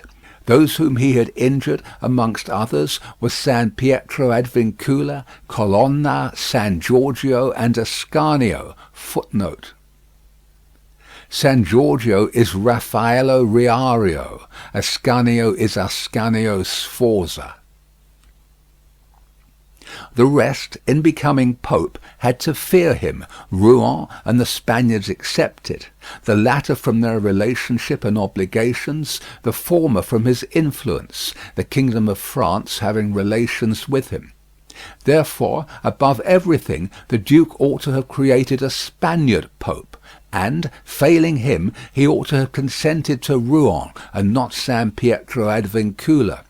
He who believes that new benefits will cause great personages to forget old injuries is deceived. Therefore the Duke erred in his choice, and it was the cause of his ultimate ruin. Chapter 8, concerning those who have obtained a principality by wickedness. Although a prince may rise from a private station in two ways, neither of which can be entirely attributed to fortune or genius, yet it is manifest to me that I must not be silent on them, although one could be more copiously treated when I discuss republics. These methods are when, either by some wicked or nefarious ways, one ascends to the principality, or when by the favour of his fellow citizens a private person becomes the prince of his country. And speaking of the first method, it will be illustrated by two examples, one ancient, the other modern, and without entering further into the subject, I consider these two examples will suffice those who may be compelled to follow them. Agathocles the Sicilian, footnote, Agathocles the Sicilian, born 361 BC, died 289 BC. Agathocles the Sicilian became king of Syracuse, not only from a private, but from a low and abject position. This man, the son of a potter, through all the changes in his fortunes, always led an infamous life. Nevertheless, he accompanied his infamies with so much ability of mind and body that, having devoted himself to the military profession, he rose through its ranks to be praetor of Syracuse. Being established in that position, and having deliberately resolved to make himself prince, and to seize by violence, without obligation to others, that which had been conceded to him by assent, he came to an understanding for this purpose with Amilcar the Carthaginian, who, with his army, was fighting in Sicily. One morning he assembled the people and the Senate of Syracuse, as if he had to discuss with them things relating to the Republic, and at a given signal the soldiers killed all the senators and the richest of the people. These dead, he seized and held the princedom of that city without any civil commotion. And although he was twice routed by the Carthaginians and ultimately besieged, yet not only was he able to defend his city, but leaving part of his men for its defence, with the others he attacked Africa, and in a short time raised the siege of Syracuse. The Carthaginians, reduced to extreme necessity, were compelled to come to terms with Agathocles, and leaving Sicily to him, had to be content with the possession of Africa. Therefore, he who considers the actions and the genius of this man will see nothing or little which can be attributed to fortune, inasmuch as he attained pre-eminence, as is shown above, not by the favour of any one, but step by step in the military profession, which steps were gained with 1,000 troubles and perils, and were afterwards boldly held by him with many hazardous dangers. Yet it cannot be called talent to slay fellow citizens, to deceive friends, to be without faith, without mercy, without religion.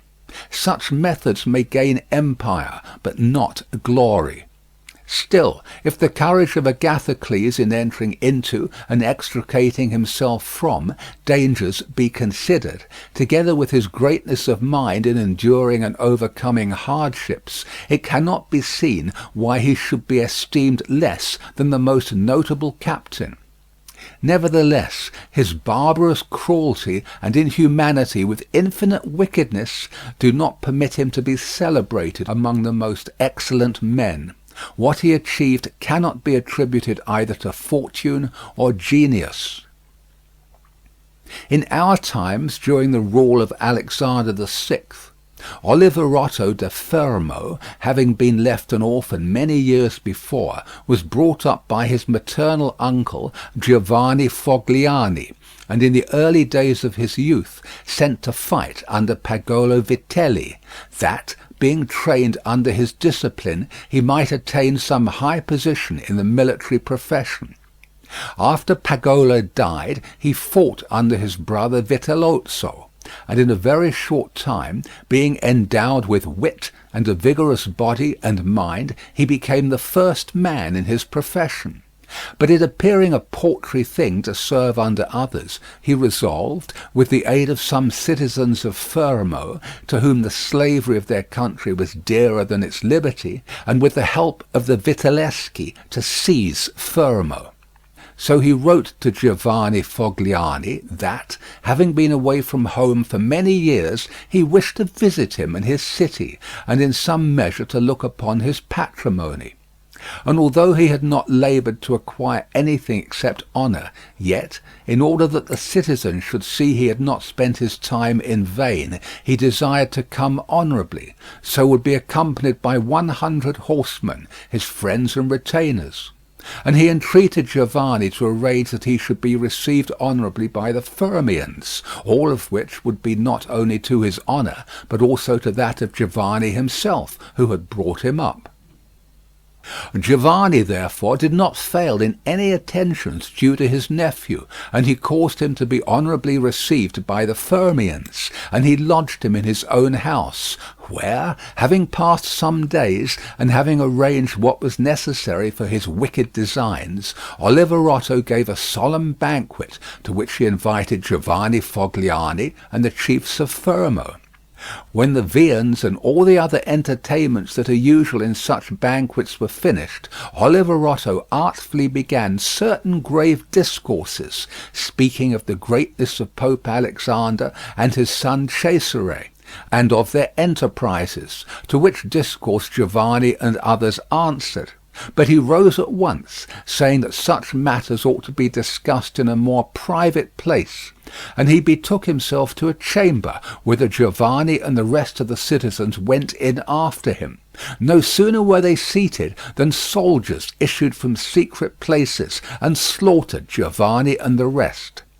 After these murders, Oliverotto, mounted on horseback, rode up and down the town, and besieged the chief magistrate in the palace, so that in fear the people were forced to obey him, and to form a government, of which he made himself the prince. He killed all the malcontents who were able to injure him, and strengthened himself with new civil and military ordinances, in such a way that, in the year during which he held the principality, not only was he secure in the city of Fermo, but he had become formidable to all his neighbours. And his destruction would have been as difficult as that of Agathocles if he had not allowed himself to be overreached by Cesare Borgia, who took him with the Orsini and Vitelli at Sinigalia, as was stated above. Thus, 1 year after he had committed this parricide, he was strangled, together with Vitellozzo, whom he had made his leader in valour and wickedness. Some may wonder how it can happen that Agathocles and his like, after infinite treacheries and cruelties, should live for long secure in his country, and defend himself from external enemies, and never be conspired against by his own citizens, seeing that many others, by means of cruelty, have never been able, even in peaceful times, to hold the state, still less in the doubtful times of war. I believe that this follows from severities. Footnote: Mr. Bird suggests that this word probably comes near the modern equivalent of Machiavelli's thought when he speaks of crudeltà than the more obvious cruelties. I believe that this follows from severities, being badly or properly used. Those may be called properly used if of evil it is possible to speak well, that are applied at one blow and are necessary to one's security, and that are not persisted in afterwards unless they can be turned to the advantage of the subjects. The badly employed are those which, notwithstanding they may be few in the commencement, multiply with time rather than decrease. Those who practise the first system are able, by aid of God or man, to mitigate in some degree their rule, as Agathocles did. It is impossible for those who follow the other to maintain themselves. Hence it is to be remarked that, in seizing a state, the usurper ought to examine closely into all those injuries which it is necessary for him to inflict, and to do them all at one stroke, so as not to have to repeat them daily. And thus, by not unsettling men, he will be able to reassure them, and win them to himself by benefits. He who does otherwise, either from timidity or evil advice, is always compelled to keep the knife in his hand. Neither can he rely on his subjects, nor can they attach themselves to him, owing to their continued and repeated wrongs. For injuries ought to be done all at one time, so that, being tasted less, they offend less. Benefits ought to be given little by little, so that the flavour of them may last longer. And above all things a prince ought to live amongst his people in such a way that no unexpected circumstances, whether of good or evil, shall make him change. Because if the necessity for this comes in troubled times, you are too late for harsh measures, and mild ones will not help you, for they will be considered as forced from you, and no one will be under any obligation to you for them. End of chapter 8. Recording by Paul Adams, www.yawnguy.com. Chapter 9, concerning a civil principality.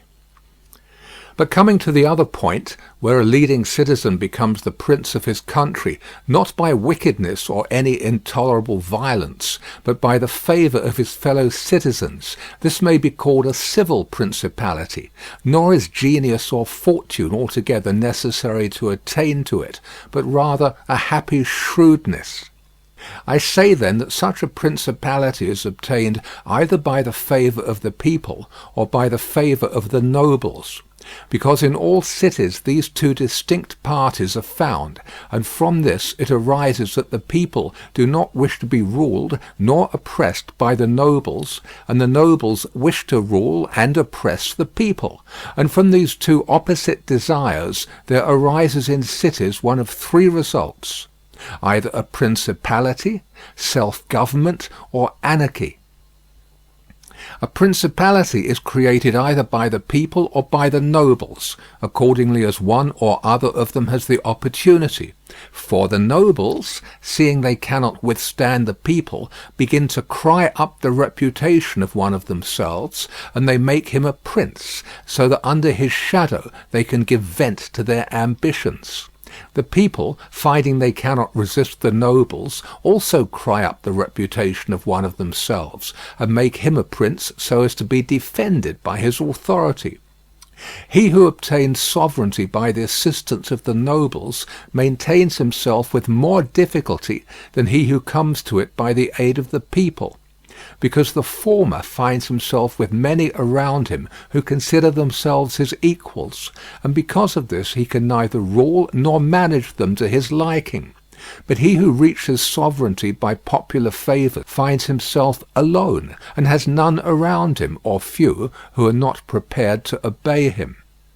Besides this, one cannot by fair dealing and without injury to others satisfy the nobles, but you can satisfy the people, for their object is more righteous than that of the nobles, the latter wishing to oppress, while the former only desire not to be oppressed. It is to be added also that a prince can never secure himself against a hostile people because of there being too many, whilst from the nobles he can secure himself, as they are few in number. The worst that a prince may expect from a hostile people is to be abandoned by them, but from hostile nobles he has not only to fear abandonment, but also that they will rise against him, for they, being in these affairs more far-seeing and astute, always come forward in time to save themselves, and to obtain favours from him whom they expect to prevail. Further, the prince is compelled to live always with the same people, but he can do well without the same nobles, being able to make and unmake them daily, and to give or take away authority when it pleases him. Therefore, to make this point clearer, I say that the nobles ought to be looked at mainly in two ways. That is to say, they either shape their course in such a way as binds them entirely to your fortune, or they do not. Those who so bind themselves and are not rapacious ought to be honoured and loved.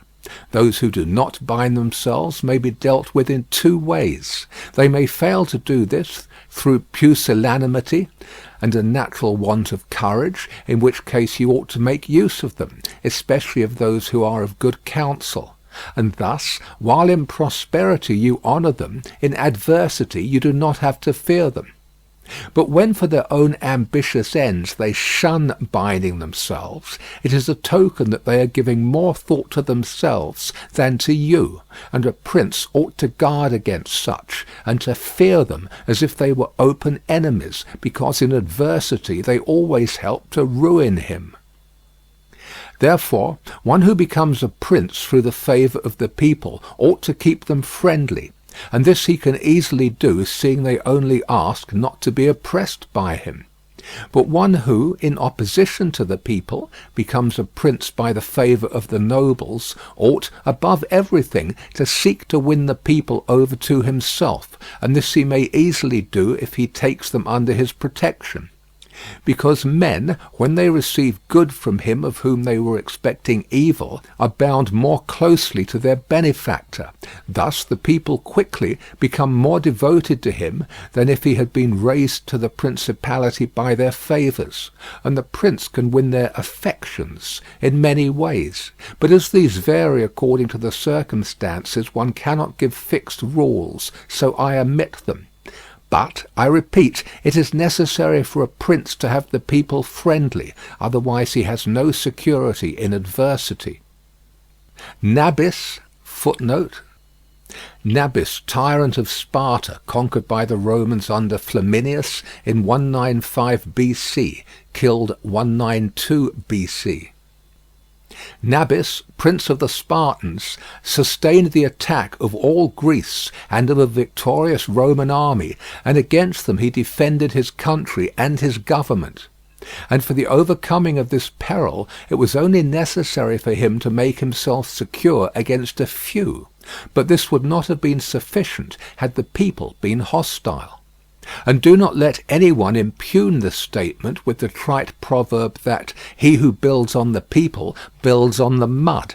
For this is true when a private citizen makes a foundation there, and persuades himself that the people will free him when he is oppressed by his enemies or by the magistrates, wherein he would find himself very often deceived, as happened to the Gracchi in Rome and to Messer Giorgio Scali in Florence. Footnote: Messer Giorgio Scali. This event is to be found in Machiavelli's Florentine History, Book 3.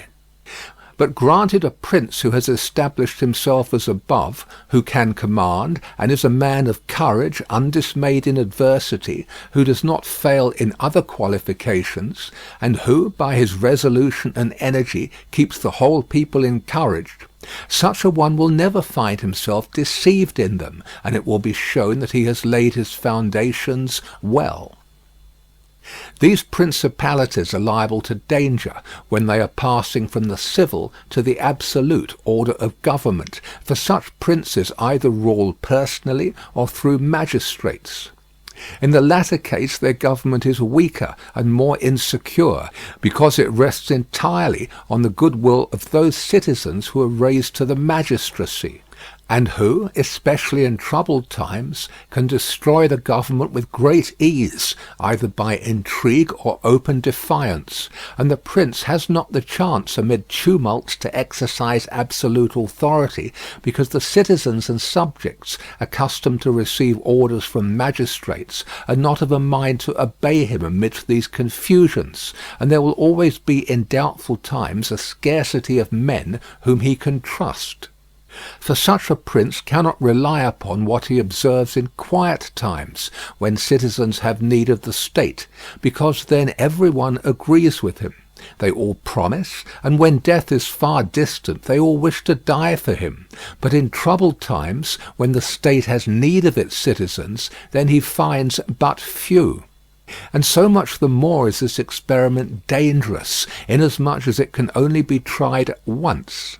Therefore, a wise prince ought to adopt such a course that his citizens will always, in every sort and kind of circumstance, have needs of the state and of him, and then he will always find them faithful. Chapter 10, concerning the way in which the strength of all principalities ought to be measured. It is necessary to consider another point in examining the character of these principalities, that is, whether a prince has such power that, in case of need, he can support himself with his own resources, or whether he has always need of the assistance of others. And to make this quite clear, I say that I consider those who are able to support themselves by their own resources who can, either by abundance of men or money, raise a sufficient army to join battle against any one who comes to attack them. And I consider those always to have need of others who cannot show themselves against the enemy in the field, but are forced to defend themselves by sheltering behind walls. The first case has been discussed, but we will speak of it again should it recur. In the second case one could say nothing except to encourage such princes to provision and fortify their towns, and not on any account to defend the country. And whoever shall fortify his town well, and shall have managed the other concerns of his subjects in the way stated above, and to be often repeated, will never be attacked without great caution, for men are always adverse to enterprises where difficulties can be seen, and it will be seen not to be an easy thing to attack one who has his town well fortified, and is not hated by his people. The cities of Germany are absolutely free. They own but little country around them, and they yield obedience to the emperor when it suits them, nor do they fear this or any other power they may have near them, because they are fortified in such a way that every one thinks the taking of them by assault would be tedious and difficult. Seeing they have proper ditches and walls, they have sufficient artillery, and they always keep in public depots enough for 1 year's eating, drinking, and firing. And beyond this, to keep the people quiet and without loss to the state, they always have the means of giving work to the community in those labours that are the life and strength of the city, and on the pursuit of which the people are supported. They also hold military exercises in repute, and moreover have many ordinances to uphold them. Therefore, a prince who has a strong city and has not made himself odious will not be attacked, or if anyone should attack, he will only be driven off with disgrace. Again, because that the affairs of this world are so changeable, it is almost impossible to keep an army a whole year in the field without being interfered with. And whoever should reply, if the people have property outside the city and see it burnt, they will not remain patient, and the long siege and self-interest will make them forget their prince. To this I answer that a powerful and courageous prince will overcome all such difficulties by giving at one time hope to his subjects that the evil will not be for long, at another time fear of the cruelty of the enemy, then preserving himself adroitly from those subjects who seem to him to be too bold. Further, the enemy would naturally, on his arrival, at once burn and ruin the country at the time when the spirits of the people are still hot and ready for the defence, and therefore so much the less ought the prince to hesitate, because after a time, when spirits have cooled, the damage is already done, the ills are incurred, and there is no longer any remedy. And therefore they are so much the more ready to unite with their prince, he appearing to be under obligations to them now that their houses have been burnt and their possessions ruined in his defence. For it is the nature of men to be bound by the benefits they confer as much as by those they receive. Therefore, if everything is well considered, it will not be difficult for a wise prince to keep the minds of his citizens steadfast from first to last, when he does not fail to support and defend them.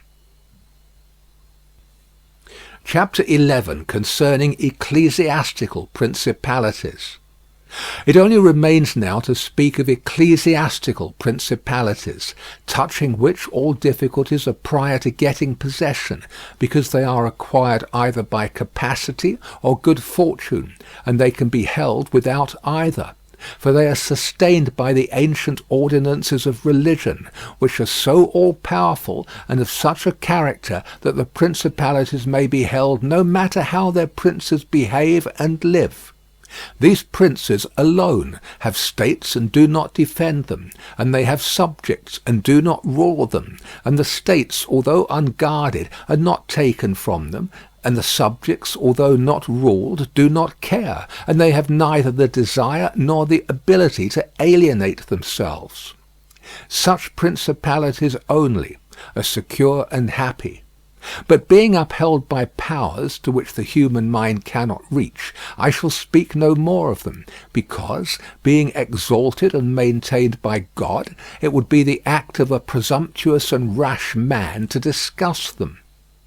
Nevertheless, if any one should ask of me how comes it that the Church has attained such greatness in temporal power, seeing that from Alexander backwards the Italian potentates, not only those who have been called potentates, but every baron and lord, though the smallest, have valued the temporal power very slightly, yet now a king of France trembles before it, and it has been able to drive him from Italy and to ruin the Venetians. Although this may be very manifest, it does not appear to me superfluous to recall it in some measure to memory. Before Charles, king of France, passed into Italy, footnote, Charles VIII invaded Italy in 1494. Before Charles, king of France, passed into Italy, this country was under the dominion of the Pope, the Venetians, the King of Naples, the Duke of Milan, and the Florentines. These potentates had two principal anxieties: the one, that no foreigner should enter Italy under arms; the other, that none of themselves should seize more territory. Those about whom there was the most anxiety were the Pope and the Venetians. To restrain the Venetians, the union of all the others was necessary, as it was for the defence of Ferrara; and to keep down the Pope they made use of the barons of Rome, who, being divided into two factions, Orsini and Colonnesi, had always a pretext for disorder, and, standing with arms in their hands under the eyes of the pontiff, kept the pontificate weak and powerless. And although there might arise sometimes a courageous pope, such as Sixtus, yet neither fortune nor wisdom could rid him of these annoyances. And the short life of a pope is also a cause of weakness, for in the 10 years, which is the average life of a pope, he can with difficulty lower one of the factions, and if, so to speak, one people should almost destroy the Colonnesi, another would arise hostile to the Orsini, who would support their opponents, and yet would not have time to ruin the Orsini.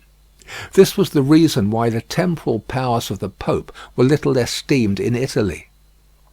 Alexander VI arose afterwards, who, of all the pontiffs that have ever been, showed how a pope with both money and arms was able to prevail, and through the instrumentality of the Duke Valentino, and by reason of the entry of the French, he brought about all those things which I have discussed above in the actions of the Duke. And although his intention was not to aggrandize the Church, but the Duke, nevertheless what he did contributed to the greatness of the Church, which, after his death and the ruin of the Duke, became the heir to all his labours. Pope Julius came afterwards and found the Church strong, possessing all the Romagna, the barons of Rome reduced to impotence, and through the chastisements of Alexander, the factions wiped out. He also found the way open to accumulate money in a manner such had never been practised before Alexander's time. Such things Julius not only followed, but improved upon, and he intended to gain Bologna, to ruin the Venetians, and to drive the French out of Italy. All of these enterprises prospered with him, and so much the more to his credit, inasmuch as he did everything to strengthen the Church, and not any private person.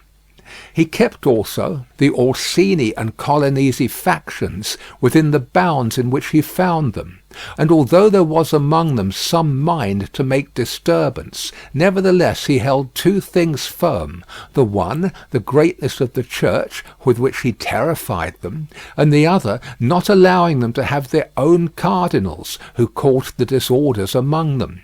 For whenever these factions have their cardinals, they do not remain quiet for long, because cardinals foster the factions in Rome and out of it, and the barons are compelled to support them. And thus from the ambitions of prelates arise disorders and tumults among the barons. For these reasons His Holiness Pope Leo, footnote, Pope Leo X was the Cardinal de' Medici.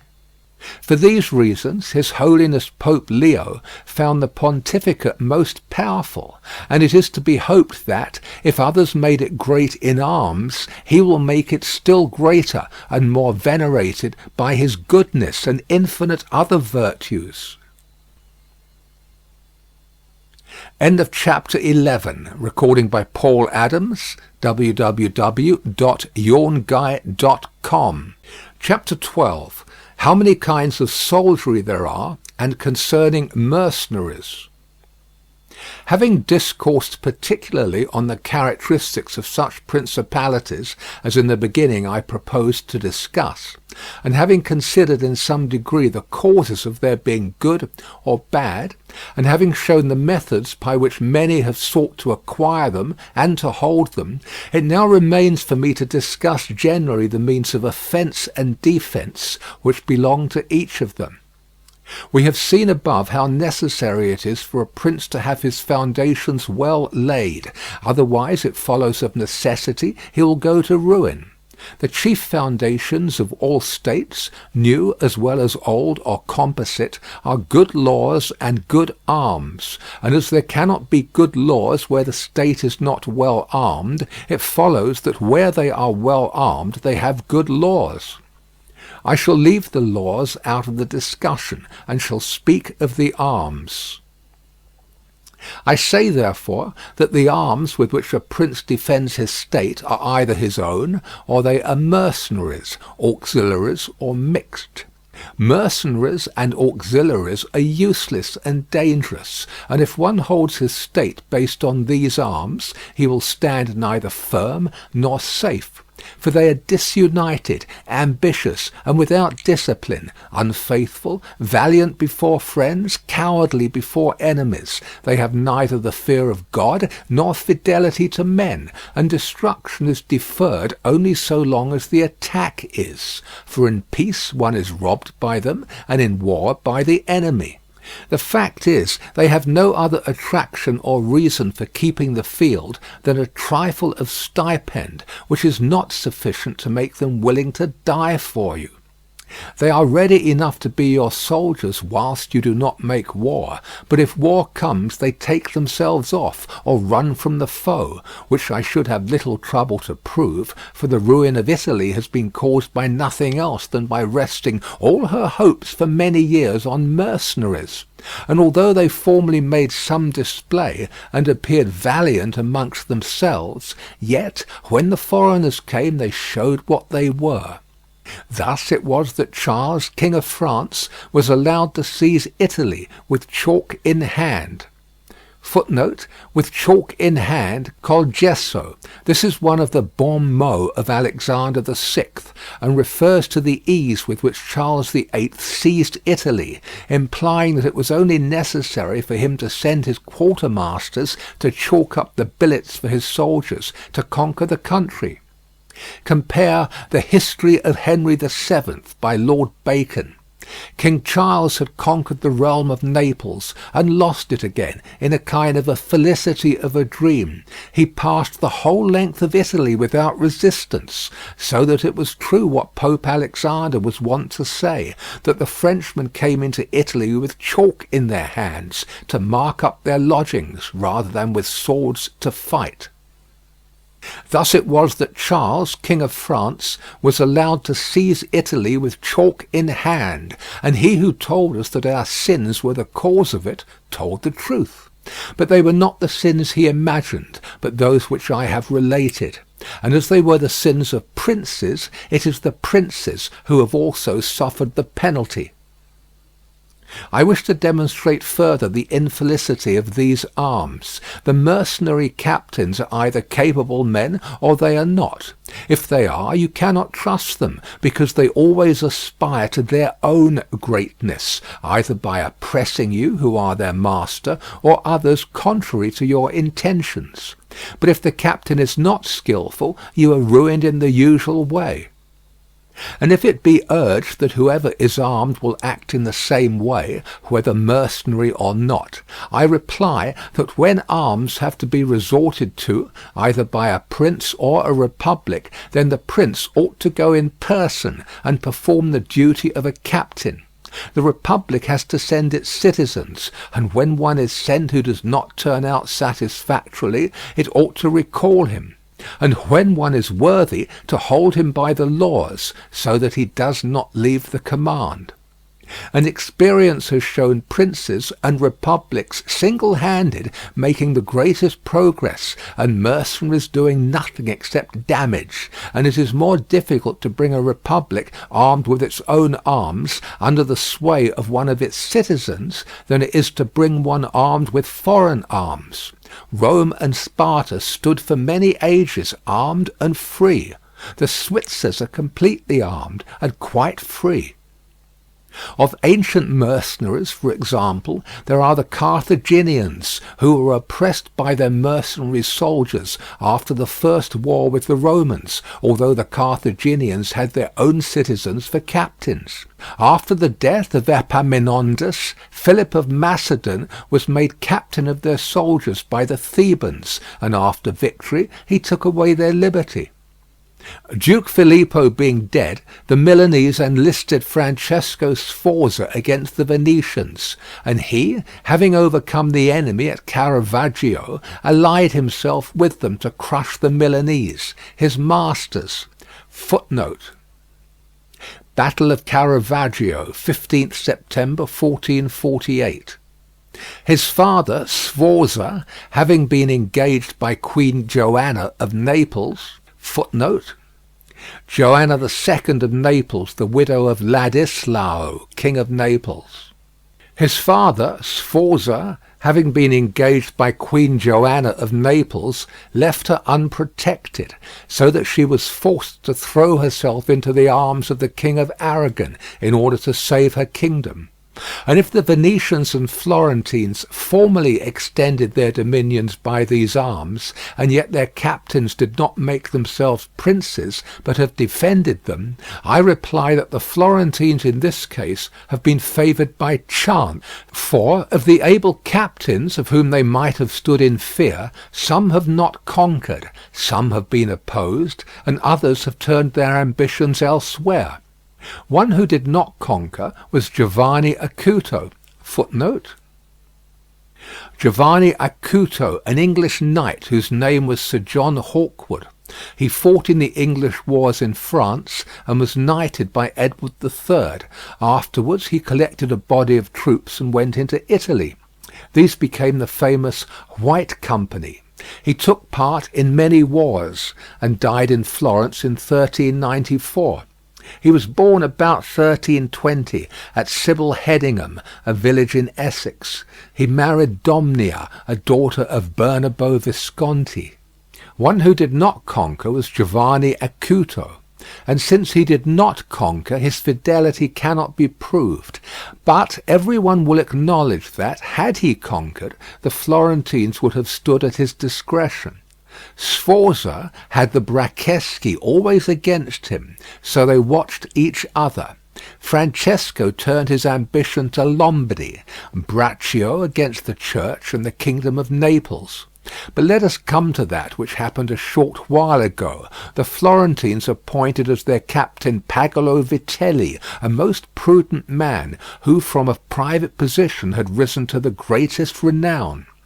If this man had taken Pisa, nobody can deny that it would have been proper for the Florentines to keep in with him, for if he became the soldier of their enemies they had no means of resisting, and if they held to him they must obey him.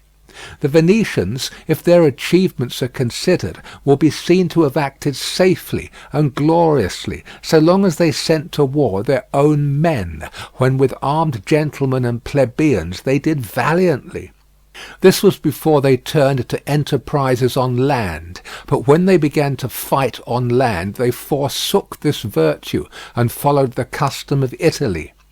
And in the beginning of their expansion on land, through not having much territory, and because of their great reputation, they had not much to fear from their captains. But when they expanded, as under Carmignuola, footnote, Carmignuola, Francesco Busoni, born at Carmignola about 1390, executed at Venice, 5th May 1432.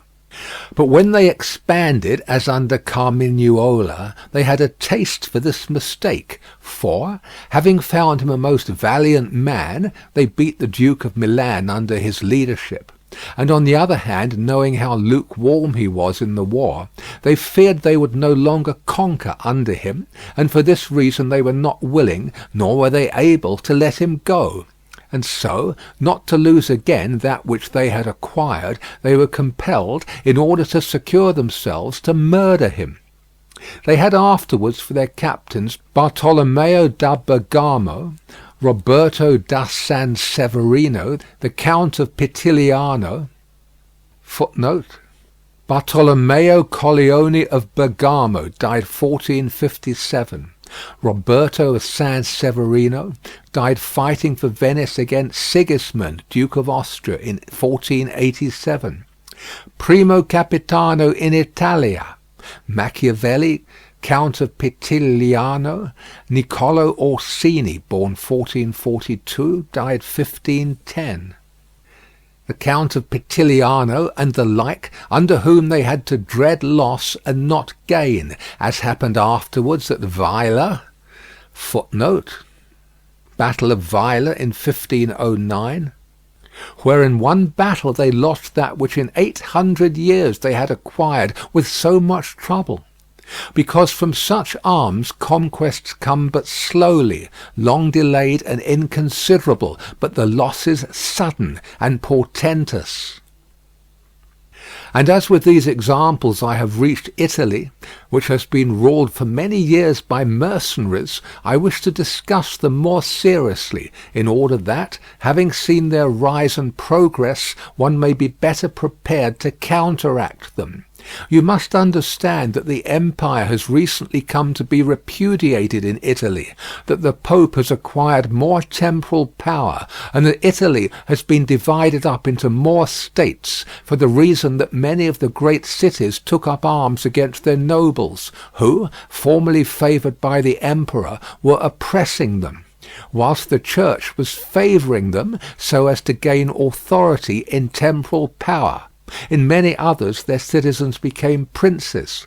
From this it came to pass that Italy fell partly into the hands of the church and of republics, and, the church consisting of priests and the republic of citizens unaccustomed to arms, both commenced to enlist foreigners.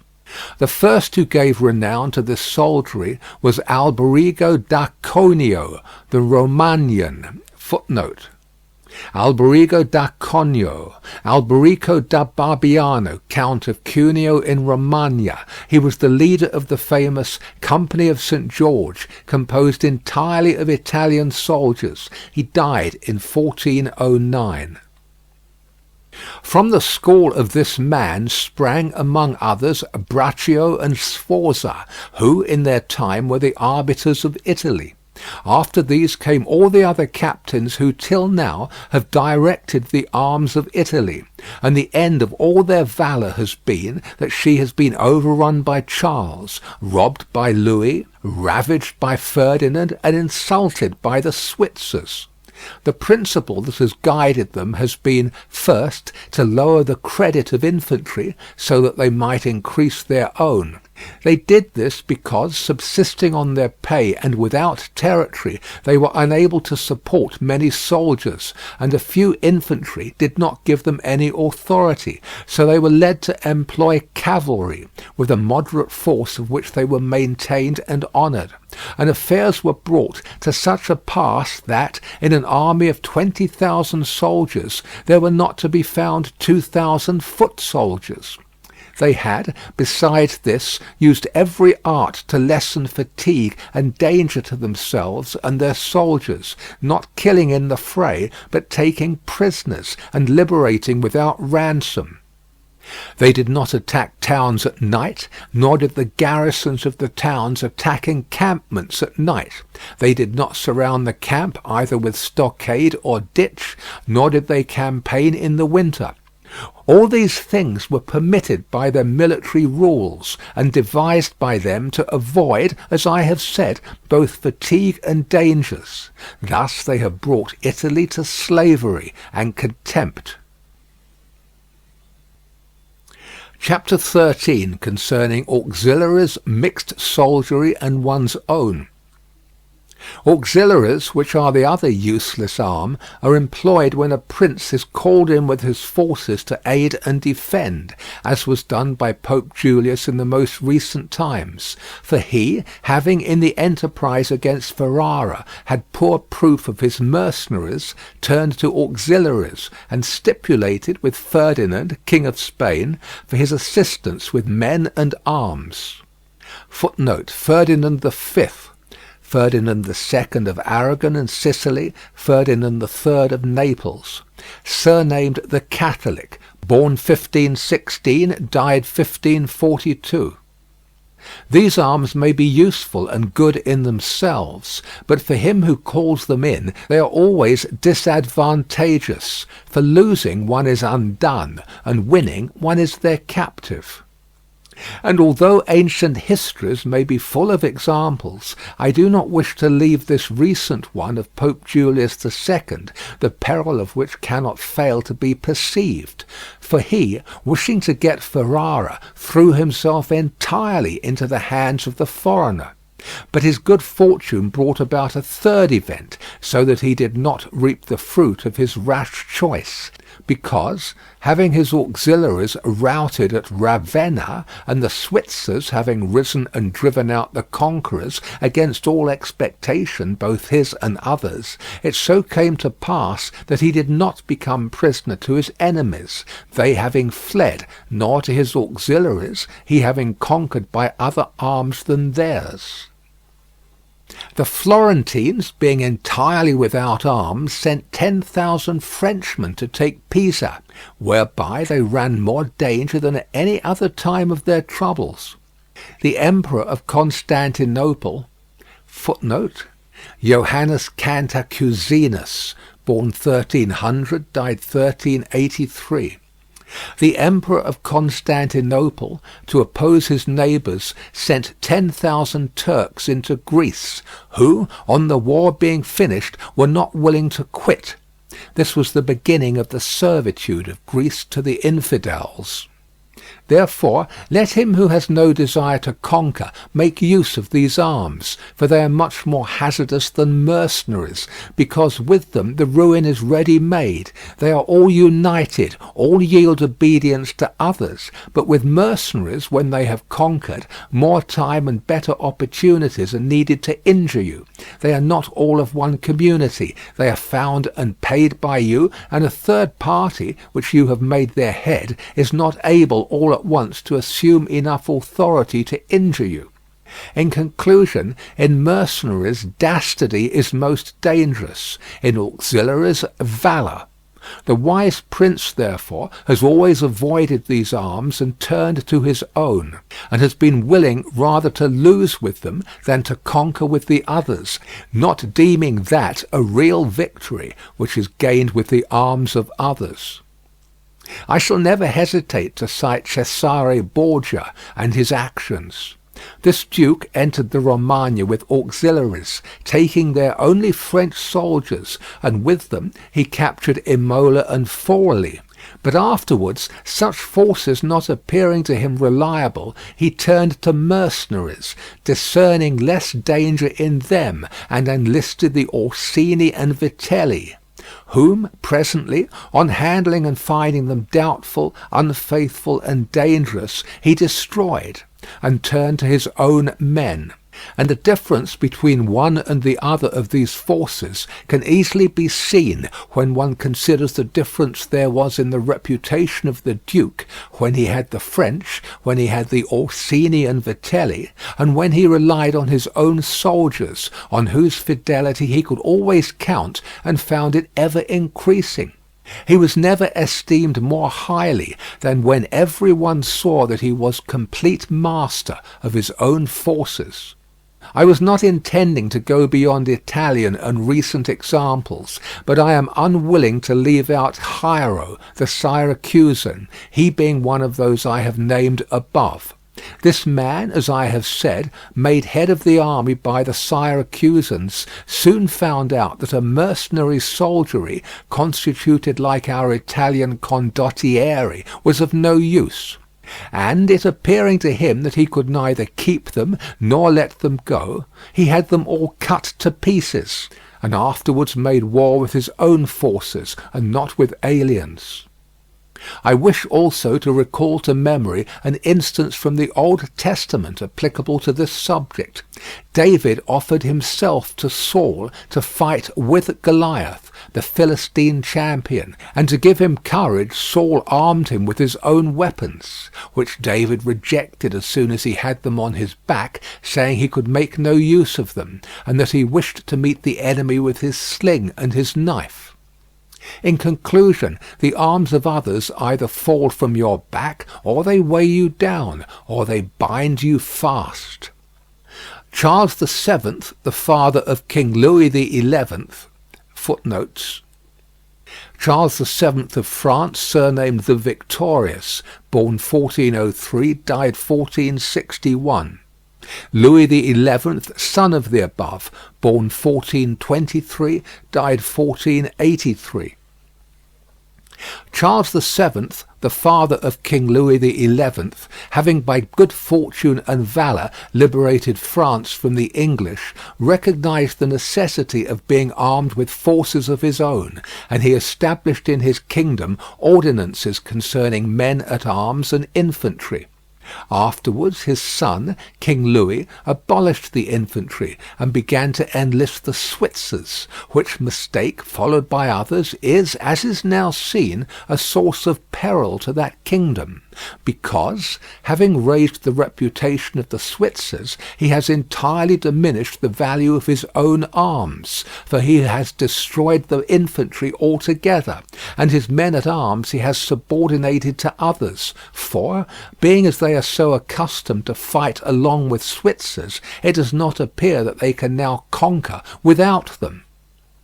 Hence it arises that the French cannot stand against the Switzers, and without the Switzers they do not come off well against others.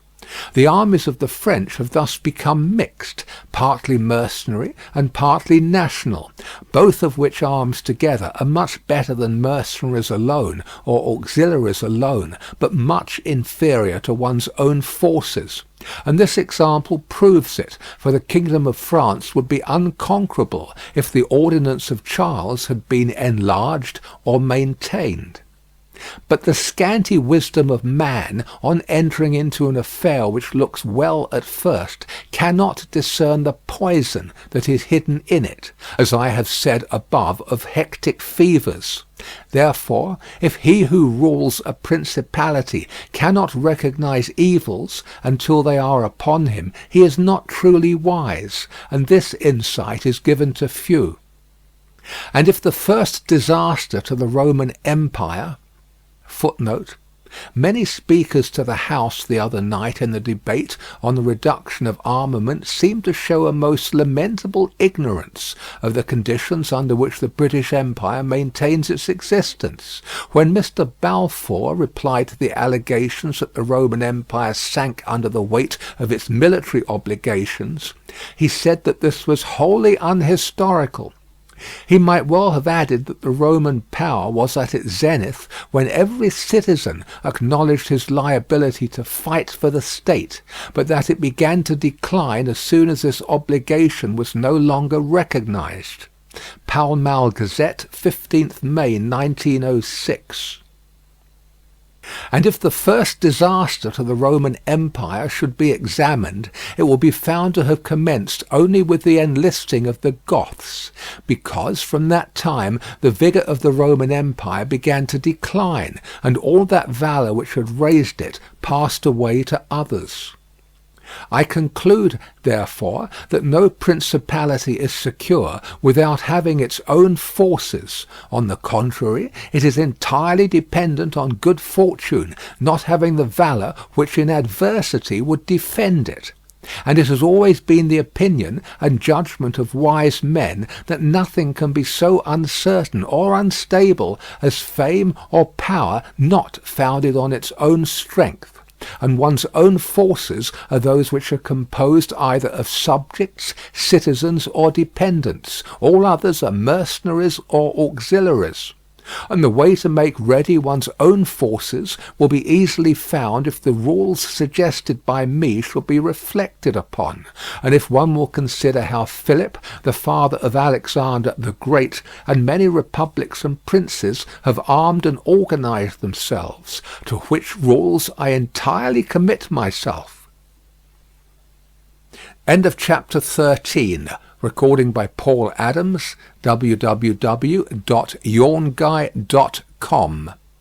Chapter 14. That which concerns a prince on the subject of the art of war.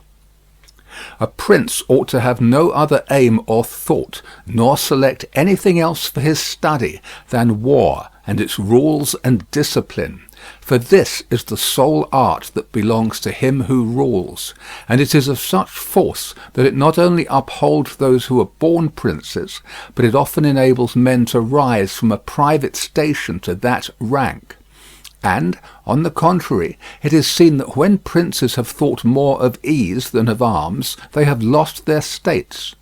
And the first cause of your losing it is to neglect this art, and what enables you to acquire a state is to be master of the art. Francesco Sforza, through being marshal, from a private person became Duke of Milan, and the sons, through avoiding the hardships and troubles of arms, from dukes became private persons. For among other evils which being unarmed brings you, it causes you to be despised, and this is one of those ignominies against which a prince ought to guard himself, as is shown later on. Because there is nothing proportionate between the armed and the unarmed, and it is not reasonable that he who is armed should yield obedience willingly to him who is unarmed, or that the unarmed man should be secure among armed servants. Because, there being in the one disdain and in the other suspicion, it is not possible for them to work well together.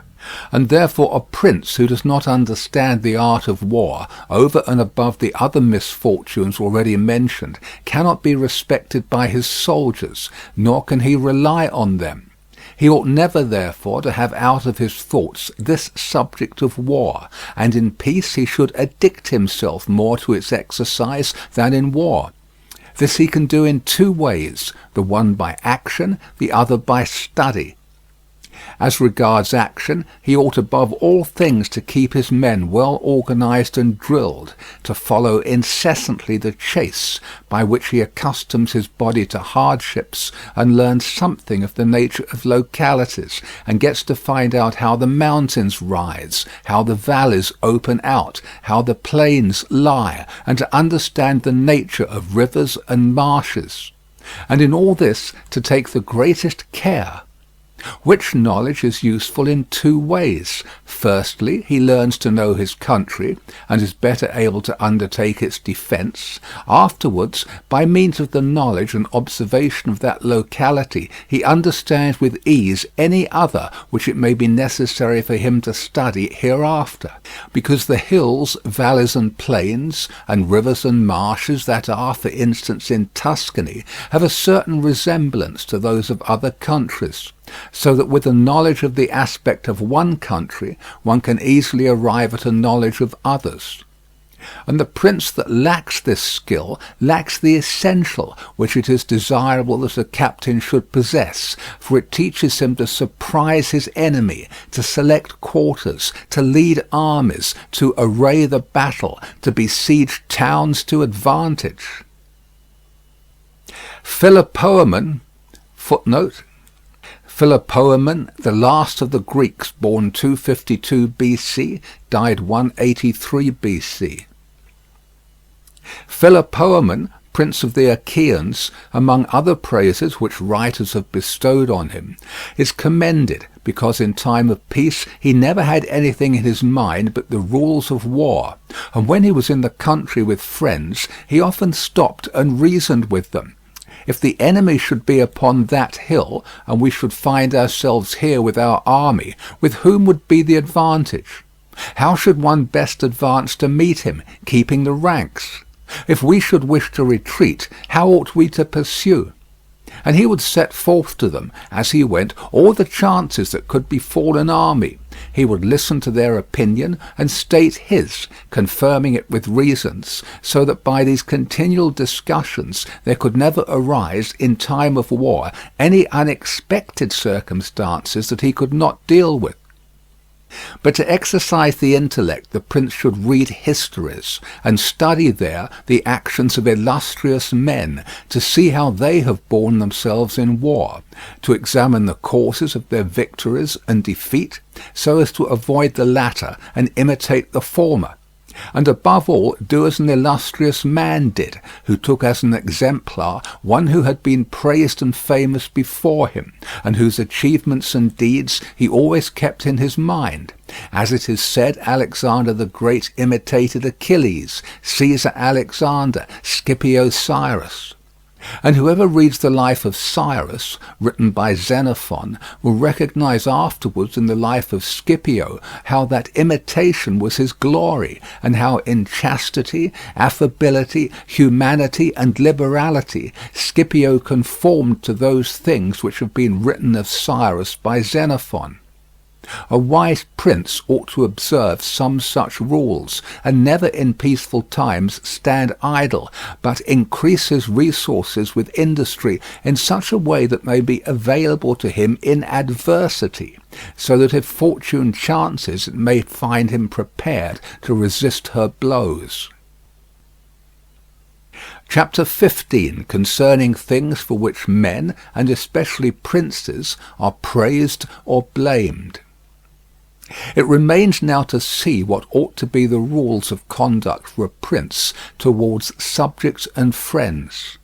And as I know that many have written on this point, I expect I shall be considered presumptuous in mentioning it again, especially as in discussing it I shall depart from the methods of other people. But, it being my intention to write a thing which shall be useful to him who apprehends it, it appears to me more appropriate to follow up the real truth of the matter than the imagination of it.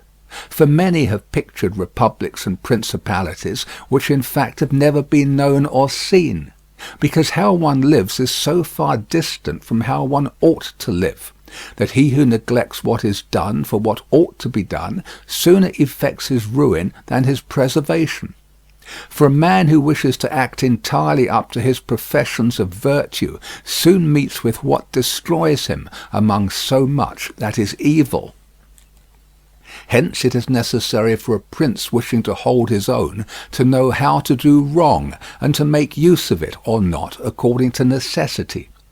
Therefore, putting on one side imaginary things concerning a prince, and discussing those which are real, I say that all men, when they are spoken of, and chiefly princes for being more highly placed, are remarkable for some of those qualities which bring them either blame or praise, and thus it is that one is reputed liberal, another miserly, using a Tuscan term, because an avaricious person in our language is still he who desires to possess by robbery, whilst we call one miserly who deprives himself too much of the use of his own. One is reputed generous, one rapacious, one cruel, one compassionate, one faithless, another faithful, one effeminate and cowardly, another bold and brave, one affable, another haughty, one lascivious, another chaste, one sincere, another cunning, one hard, another easy, one grave, another frivolous, one religious, another unbelieving, and the like. And I know that every one will confess that it would be most praiseworthy in a prince to exhibit all the above qualities that are considered good, But because they can neither be entirely possessed nor observed, for human conditions do not permit it, it is necessary for him to be sufficiently prudent that he may know how to avoid the reproach of those vices which would lose him his state, and also to keep himself, if it be possible, from those which would not lose him it. But this not being possible, he may with less hesitation abandon himself to them. And again, he need not make himself uneasy at incurring a reproach for those vices without which the state can only be saved with difficulty. For, if everything is considered carefully, it will be found that something which looks like virtue, if followed, would be his ruin, whilst something else, which looks like vice, yet followed brings him security and prosperity. Chapter 16, concerning liberality and meanness.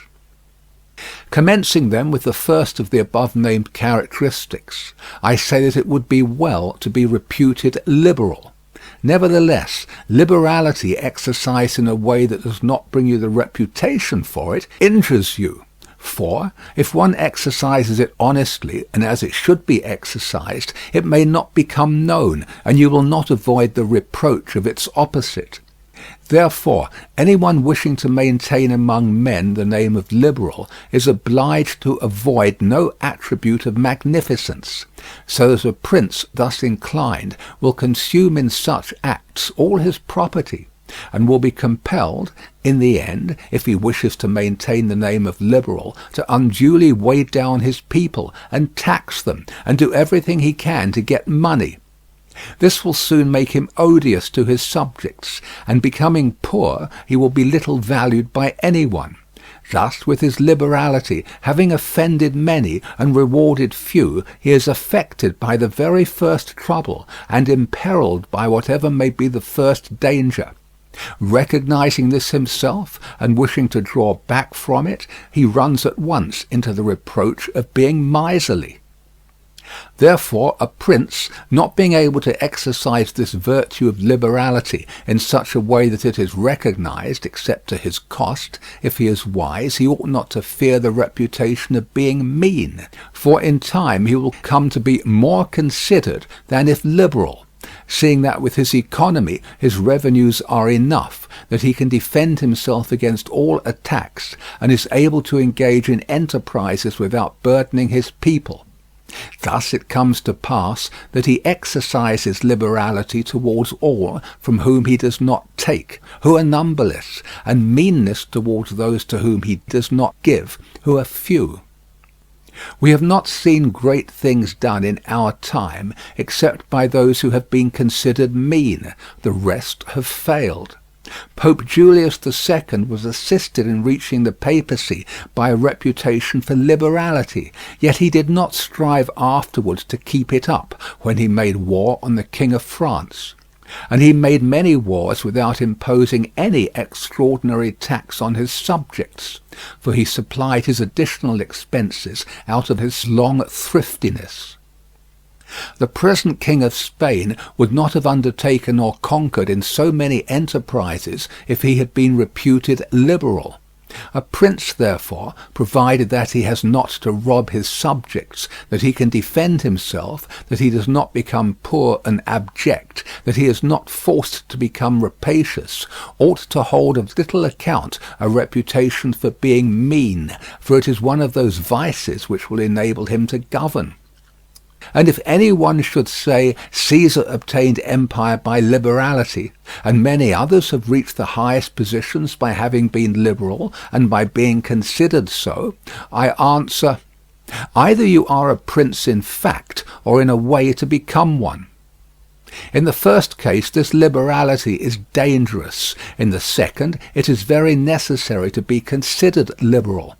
And Caesar was one of those who wished to become preeminent in Rome, but if he had survived after becoming so, and had not moderated his expenses, he would have destroyed his government. And if any one should reply, many have been princes, and have done great things with armies, who have been considered very liberal, I reply, Either a prince spends that which is his own or his subjects, or else that of others. In the first case he ought to be sparing.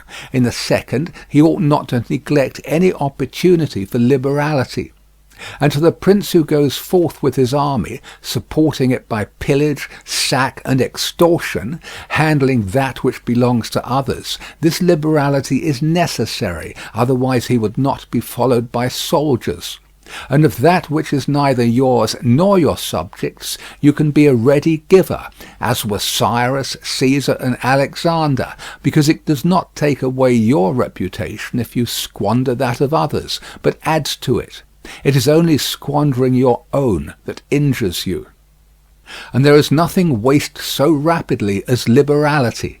For even whilst you exercise it, you lose the power to do so, and so become either poor or despised, or else, in avoiding poverty, rapacious and hated.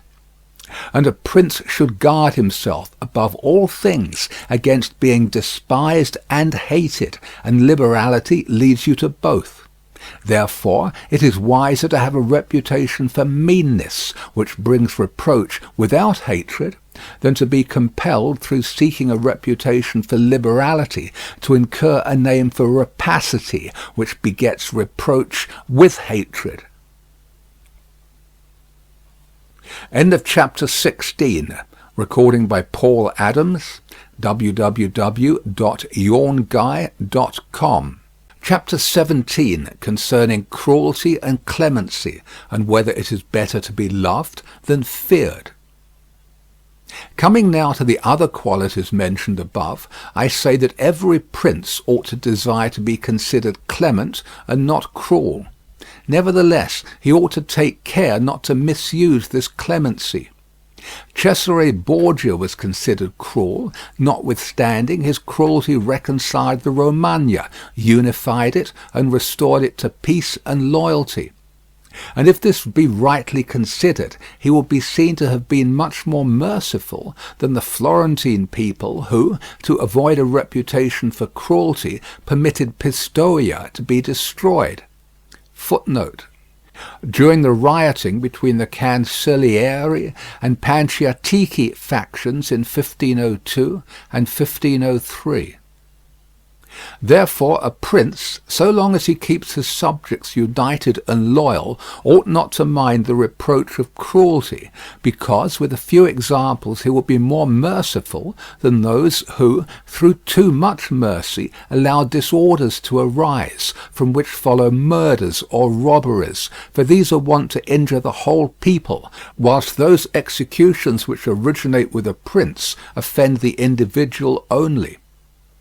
And of all princes it is impossible for the new prince to avoid the imputation of cruelty, owing to new states being full of dangers. Hence Virgil, through the mouth of Dido, excuses the inhumanity of her reign owing to its being new, saying, Res jura et regni novitas mitalia cogunt moleri, et late fines custode tueri. Footnote. Against my will my fate a throne unsettled, and an infant state bid me defend my realms with all my powers, and guard with these severities my shores. Christopher Pitt.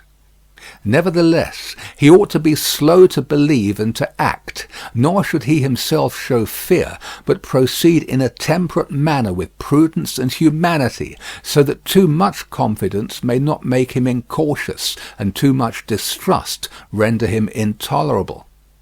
Upon this a question arises, whether it be better to be loved than feared, or feared than loved. It may be answered that one should wish to be both. But, because it is difficult to unite them in one person, it is much safer to be feared than loved, when, of the two, either must be dispensed with. Because this is to be asserted in general of men, that they are ungrateful, fickle, false, cowardly, covetous, and as long as you succeed, they are yours entirely. They will offer you their blood, property, life, and children, as is said above, when the need is far distant, but when it approaches, they turn against you. And that prince who, relying entirely on their promises, has neglected other precautions, is ruined, because friendships that are obtained by payments, and not by greatness or nobility of mind, may indeed be earned, but they are not secured, and in time of need cannot be relied upon. And men have less scruple in offending one who is beloved than one who is feared, for love is preserved by the link of obligation, which, owing to the baseness of men, is broken at every opportunity for their advantage. But fear preserves you by a dread of punishment, which never fails.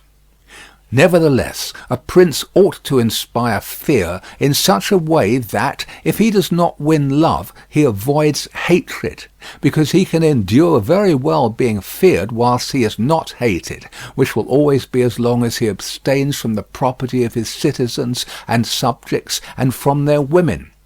But when it is necessary for him to proceed against the life of someone, he must do it on proper justification and for manifest cause, but above all things he must keep his hands off the property of others, because men more quickly forget the death of their father than the loss of their patrimony.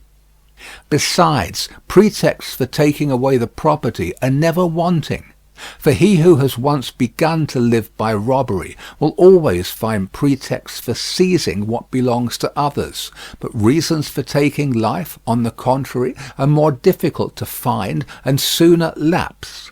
But when a prince is with his army and has under control a multitude of soldiers, then it is quite necessary for him to disregard the reputation of cruelty, for without it he would never hold his army united or disposed to its duties.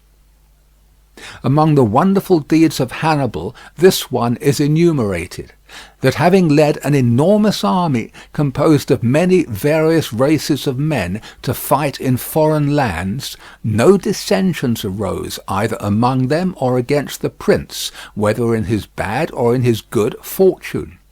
This arose from nothing else than his inhuman cruelty, which, with his boundless valour, made him revered and terrible in the sight of his soldiers. But without that cruelty, his other virtues were not sufficient to produce this effect. And short-sighted writers admire his deeds from one point of view, and from another condemn the principal cause of them. That it is true his other virtues would not have been sufficient for him may be proved by the case of Scipio, that most excellent man, not only of his own times, but within the memory of man, against whom, nevertheless, his army rebelled in Spain. This arose from nothing but his too great forbearance, which gave his soldiers more license than is consistent with military discipline. For this who is upbraided in the Senate by Fabius Maximus, and called the corrupter of the Roman soldiery. The Locrians were laid waste by a legate of Scipio, yet they were not avenged by him, nor was the insolence of the legate punished, owing entirely to his easy nature. Insomuch that someone in the Senate, wishing to excuse him, said there were many men who knew much better how not to err than to correct the errors of others. This disposition, if he had been continued in the command, would have destroyed in time the fame and glory of Scipio. But, he being under the control of the Senate, this injurious characteristic not only concealed itself, but contributed to his glory. Returning to the question of being feared or loved, I come to the conclusion that men loving according to their own will, and fearing according to that of the prince, a wise prince should establish himself on that which is in his own control, and not in that of others. He must endeavour only to avoid hatred, as is noted. Chapter 18, concerning the way in which princes should keep faith. Footnote: the present chapter has given greater offence than any other portion of Machiavelli's writings. Bird, Il Principe, page 297. Everyone admits how praiseworthy it is in a prince to keep faith, and to live with integrity and not with craft. Nevertheless, our experience has been that those princes who have done great things have held good faith of little account, and have known how to circumvent the intellect of men by craft, and in the end have overcome those who have relied on their word. You must know there are two ways of contesting. Footnote. Contesting, i.e. striving for mastery. Mr. Bird points out that this passage is imitated directly from Cicero's De Officiis. Nam cum sint dua genera de certandi, unum per disceptationem, alterum per vim, cumque illud proprium sit homines, hoc belluarum confugiendum est ad posterius, si uti non licet superiore. You must know there are two ways of contesting, the one by the law, the other by force. The first method is proper to men, the second to beasts, but because the first is frequently not sufficient, it is necessary to have recourse to the second.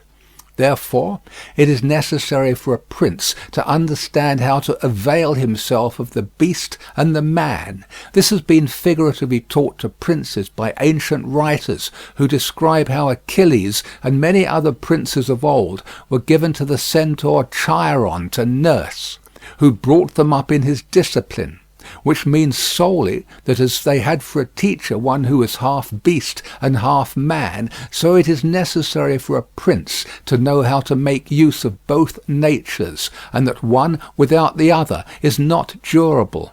A prince, therefore, being compelled knowingly to adopt the beast, ought to choose the fox and the lion, because the lion cannot defend himself against snares, and the fox cannot defend himself against wolves.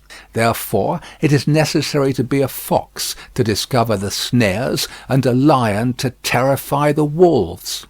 Those who rely simply on the lion do not understand what they are about.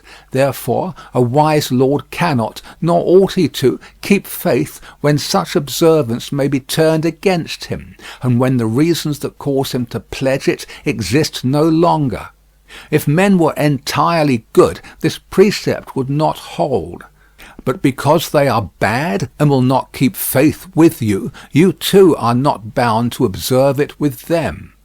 Nor will there ever be wanting to a prince legitimate reasons to excuse this non-observance. Of this, endless modern examples could be given, showing how many treaties and engagements have been made void and of no effect through the faithlessness of princes.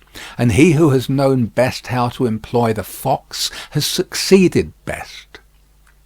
But it is necessary to know well how to disguise this characteristic, and to be a great pretender and dissembler. And men are so simple and so subject to present necessities that he who seeks to deceive will always find someone who will allow himself to be deceived. One recent example I cannot pass over in silence. Alexander VI did nothing else but deceive men, nor ever thought of doing otherwise, and he always found victims.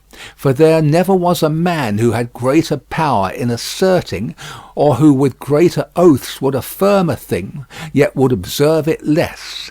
Nevertheless, his deceits always succeeded according to his wishes, because he well understood this side of mankind. Footnote. Non dimanco sempre gli succederono gli inganni ad votum. The words ad votum are omitted in the Testina edition 1550. Alexander never did what he said. Cesare never said what he did. Italian proverb. Therefore, it is unnecessary for a prince to have all the good qualities I have enumerated, but it is very necessary to appear to have them.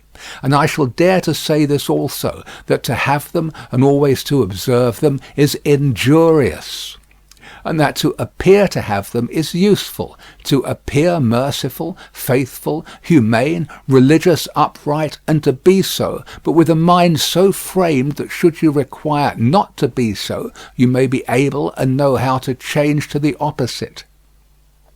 And you have to understand this, that a prince, especially a new one, cannot observe all those things for which men are esteemed, being often forced, in order to maintain the state, to act contrary to fidelity, friendship, humanity, and religion. Footnote: contrary to fidelity, or faith, contro alla fede, and tutto fede, altogether faithful, in the next paragraph. It is noteworthy that these two phrases, contro alla fede and tutto fede, were omitted in the Testina edition, which was published with the sanction of the papal authorities. It may be that the meaning attached to the word fede was the faith, i.e. the Catholic creed, and not as rendered here fidelity and faithful. Observe that the word religione was suffered to stand in the text of the Testina, being used to signify indifferently every shade of belief, as witness the religion, a phrase inevitably employed to designate the Huguenot heresy. South, in his Sermon 9, page 69, edition 1843, comments on this passage as follows: "That great patron and coryphaeus of this tribe, Niccolò Machiavelli, laid down this for a master rule in his political scheme, that the show of religion was helpful to the politician, but the reality of it hurtful and pernicious.